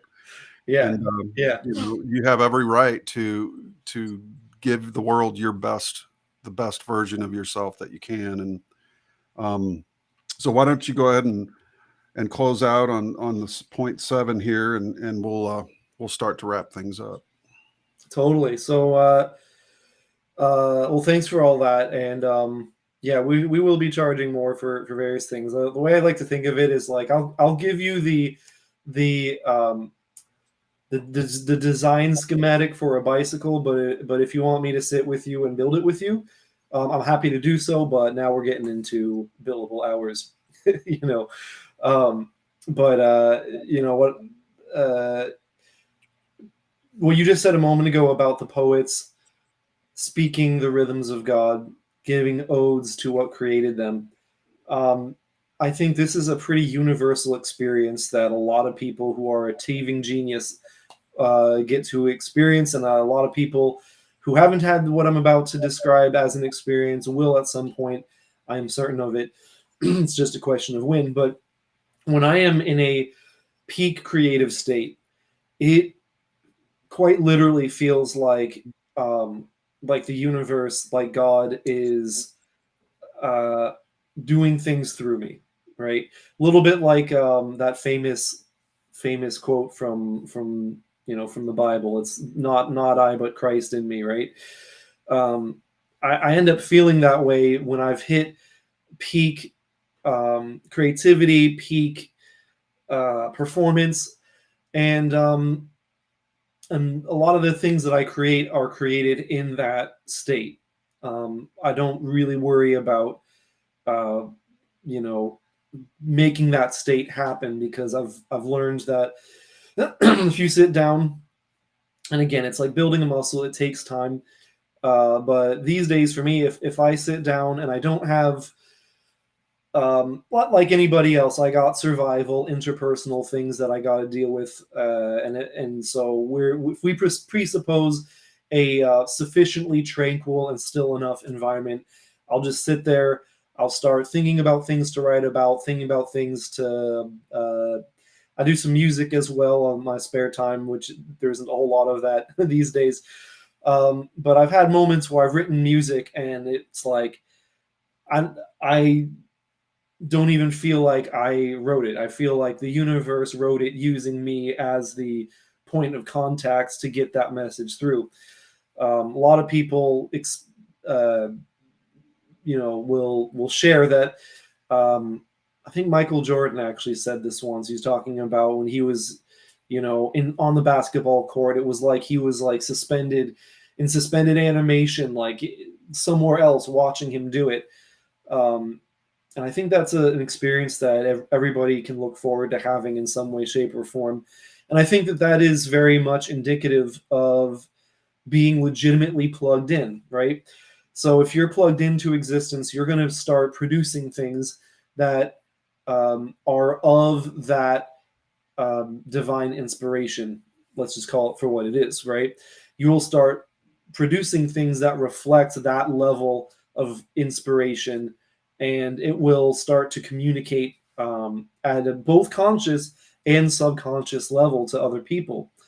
So I highly recommend each one of us has kind of things that we feel subliminally perhaps drawn to do, maybe a bit inchoate, may not even be really describable yet in your native language, but you still feel a pull in some direction. I would highly advise to most people out there, not professional. I'm not a licensed therapist, so I have to give that disclaimer. This isn't professional medical advice or nothing, but that still small voice within that you recognize as coming from the highest place possible. That still small voice will guide you pretty much invariably towards that inspiration, towards that ability to articulate um, odes to the creator, so to speak, in such a way that other people can really pick it up and feel it, witness it, get some kind of benefit from it. And so, it's my fundamental point here is you got a journey ahead of you to get to the mountaintop, but when you get to the mountaintop, it's not enough to just kind of sit there and go, well, this is a great view from where I'm sitting, because there's other people that you need to help get there too, because we do live in a slavery matrix that is fundamentally running off of false narratives that says that people are nothing but meat bags full of, a lot of the psychology world. And I've debunked this in one of my more recent articles in the false memory syndrome, where they basically claim, oh, well, us in our secular materialistic paradigm, we know that actually at the end of the day, you have no free will. You're just a giant bundle of nothing but depraved, like the id, like you're a bundle of unrealized depraved drives that you have to deal with because you're just an animal and you're just a this and that. Right. And it's all crap. It's like, yeah, you do have an animal component to you. You do have an animal nature. Funny enough, you mentioned Wilhelm Reich earlier. Wilhelm Reich is very controversial because people think that he promoted just restrictionless free love, quote unquote. That's not actually true. I'm going to be writing about him in some articles in the future because he was a protege of Freud, and he ended up basically opposing Freud later in life. He was also a member of the Communist Party at one point. Also later in life ended up opposing that, and he was very much about monogamy. He was anti-porn. He was a lot of things that later in life that people would be very surprised to learn about. And that I must stop you and just say it's fascinating, because I was on the side of the fence that screw Wilhelm Reich, even though I had 4 or 5 of his books that I hadn't read. I was like coming out of this, sense of my own breaking down the scaffolding of the matrix and the communistic, bleeding heart, pathological altruistic outlooks of life, that I should give all my work away for free, and that, there's no value to me as an individual. It's just free. And now I'm the richest guy in the universe because I'm just doing everything for free for everybody. When that is about as anti-individual as you can get. I mean, you're so pathologically altruistic that you have no self-worth. I mean, this is something we have to question. But that very thing about Reich, I had read this on a particular Wikipedia page that basically demonized him at the height of this collective breaking out of the communist structure that surrounded the New Age movement, when podcasts changed around the year 2012 from this a ton of New Age sort of focus to more of a focus on individuality, more of a focus on politics. Things came home to roost, as they say, the chickens, and people begin to understand that, hey, there's a there's a real world here that I have to deal with, and I can't just live in fairyland. And we're looking at a couple decades long process to, that's why I did my Dispelling Dimensional Madness documentary, was to try to pull people out of their fifth dimensional madness and say, hey, we're living in a real reality here, and we could use your help, because it's going to take a lot more of us than just 3% to, overcome this inversion agenda. And one thing I will like to say real quick too is that considering atheism, my tenure with the university, I literally counted more than 100 people that I talked to on the phone or met in person at different homecomings, different events at the museum, who told me personally that they used to be atheists until they read the work of Walter Russell. Now, I would imagine that Langan probably has, examples of this, Reich and others, who speak of this vitalism behind life, that this is the real energy that animates, and brings the breath and the human existence to life itself. And it's completely contradictory to this idea called atheism, which is basically a religion of denial. They deny vitalism and existence of a creator or a creative mind or a cause. And they basically, through denial, which is not disproving, by the way, that this is not a disapproval of what, they claim to be against. It's simply a denial. And that denial, there's a river in Egypt. I can sell you a boat on that river if you want. But ultimately, it comes down, as you said, to the individual, to the person who must acknowledge that creative force within them and begin to actively explore it, work with it, try working with it, listen to it. And why does Russell say things like, the still small voice, it's always whispering, whispering, whispering, but man doesn't listen. Go buy a ticket to Coney Island instead. Turn on the Super Bowl instead, or the baseball game. Don't listen to the still small voice. And that's the voice of inspiration, which is the eye of your soul into the realm of the creative. And that is your connection to, and it's within you. That's the interesting thing. It's the still small voice isn't coming from over there, or the kingdom of heaven isn't over there or up there, or, God isn't out past Alpha Centauri gallivanting around owing back child support to the human race. He's not coming back, and he never left. So what is it? It's that eternal connection to the divine within yourself. And I think that's stuff that these great minds realize, and that's why it's called vitalism, because it's imperative that if you're to be a vital being, to be vitally creative, and to have the power to influence and change the reality that we find ourselves in, it's going to require that you tap those inner qualities within you that are eternal, timeless, and that are the very fulcrum of yourself.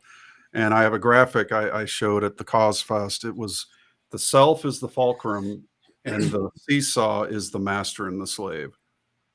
So get to the center of that seesaw, to the self, and that's when you're going to be able to affect the most change on this planet and unfold the true natural innate talents that you possess as a human being. Well, thank you. Thank you, Paul, so much. Thank you for coming on the Tech Podcast. And real quick, just share again, how can people get in touch with you, and what websites would you like to share, and what do you have coming up for the future? Sure. So I right now I have a Substack, which is you can see scrolling on the bottom there. That is the way to reach me. In the about section, my email is there. I'm actually going to be at some point separating my personal phone from my business phone. So I will be putting a business number up there at some point.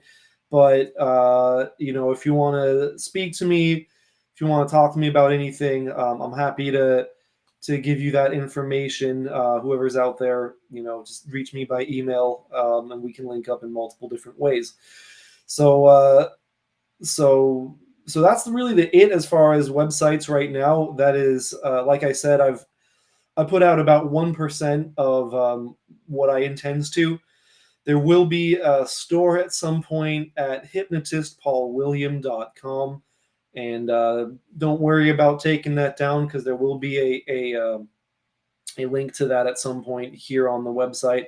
I'm going to organize my Substack a lot better too. So I'm going to have it like set up in stages. There's going to be the Proof of God series. I've got a series, probably my least, I don't know which is more politically incorrect at this point, like the Proof of God series or the Case Against Porn series, but there's a lot to really piss off acolytes of current mainstream society in those.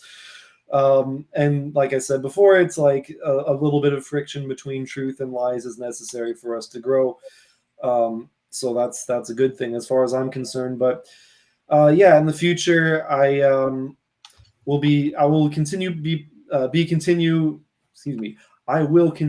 be, there we go, posting on Substack various upcoming projects. I've begun a charity with Justin Deschamps and Ryan Delarme of Vigilant News called the Charles Whitfield Charity for Healing the Child Within.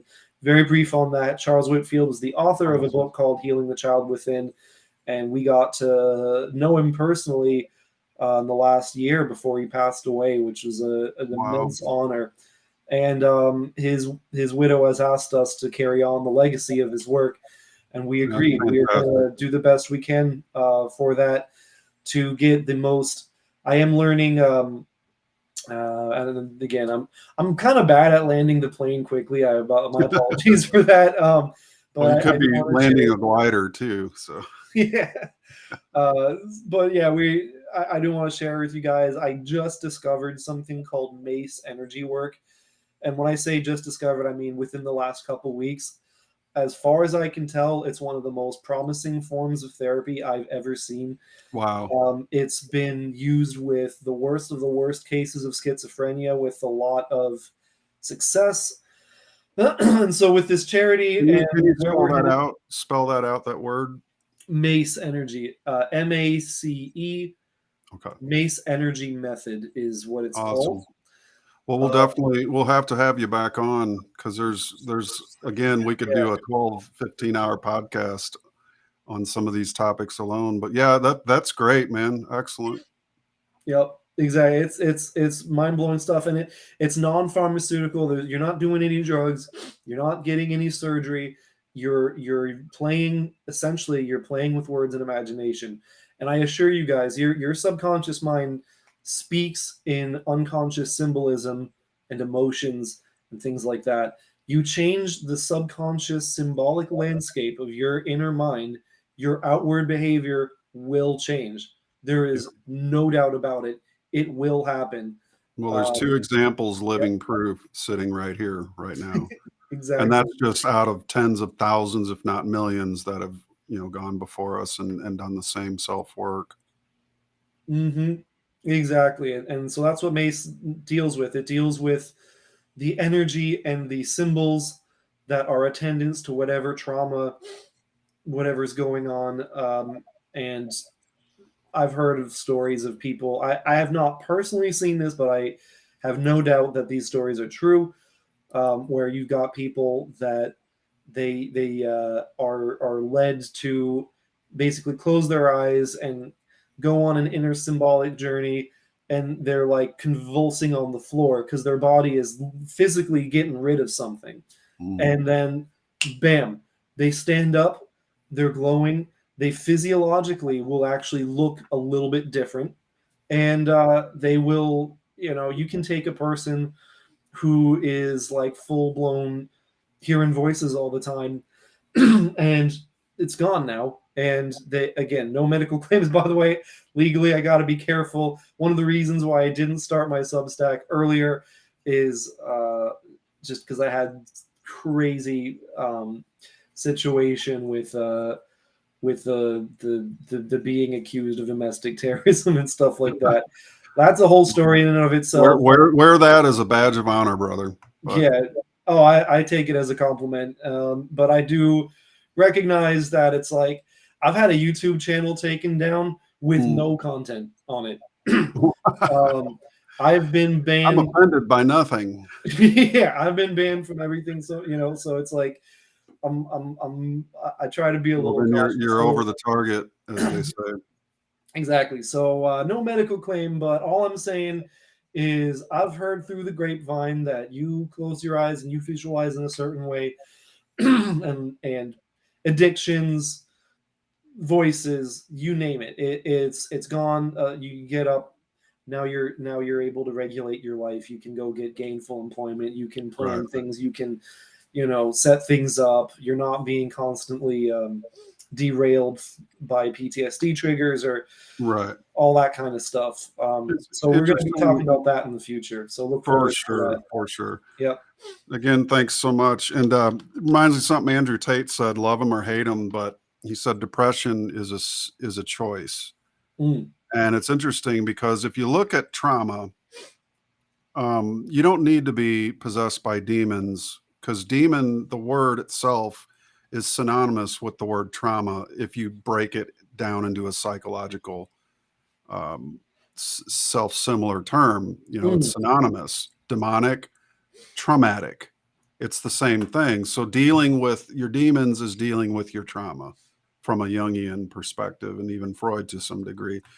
But ultimately, I think the universe has willed it into man's heart to elevate him into a more aware state of understanding himself and his purpose.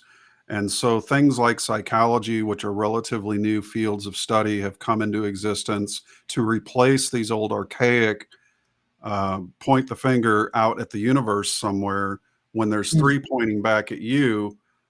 That's the point where you got to realize I've got to start looking within. And this is how you come to, let's just say, a more centered and better version of yourself. And it never ends. That's the beauty of it. You don't just reach a plateau and you're over your trauma. There's more plateaus and more. And then there's self-expression plateaus. How much do I want to express myself, and how many more mountaintops will I want to traverse? And when you get to the mountaintop, you realize, oh my God, there's smoke in the valley. I've got to take this knowledge and carry it down to the valley, share it, and then come back up here to be alone. Because at the top of the mountain, there's more mind and less matter. Down in the valley in the city, there's more matter and less mind. It's sort of one goes along with the other. So metaphorically speaking, the mountaintop of yourself is the alone time that you spend with yourself in comfort and solitude, creating like the creator, who is ultimately alone in his centeredness of the fulcrum. And then there's the reality of duplicity, which is the land of opposites, which we are all caught in. But just remember that the source of inspiration and the great stream of wealth and the deep well of still water lies within you directly. And with that, brother, I thank you so much again for coming on. We'll have to do this again. Thank your buddies over at Vigilant News who are allowing you the use of their killer studio with the green screen. I don't even have a green screen for my podcast yet. I mean, I've got one, but I just don't use it. But ultimately, it's really cool to touch base again with you, and we'll have to have you back on in the future. I would love that. It's been a fantastic talk, and I want to leave your audience with just one concept, one idea. There is only one view. You can't be replaced. It's impossible. Therefore, your value cannot be measured in terms of numbers. It is infinite. There is no replacing you. And if you don't manifest your highest potential, it's a little bit like an act of theft. The rest of the universe doesn't get to experience you at your highest potential. So just think about that. Seek God. I wish you all the best. And I really do believe that we have everything it takes to get out of this slavery matrix. And then I can't wait to what happens after that. Absolutely. So very well said, brother. Change your perception, change your world. Indeed. All right. Well, thanks very much. And we'll catch up sometime soon. Thanks, brother.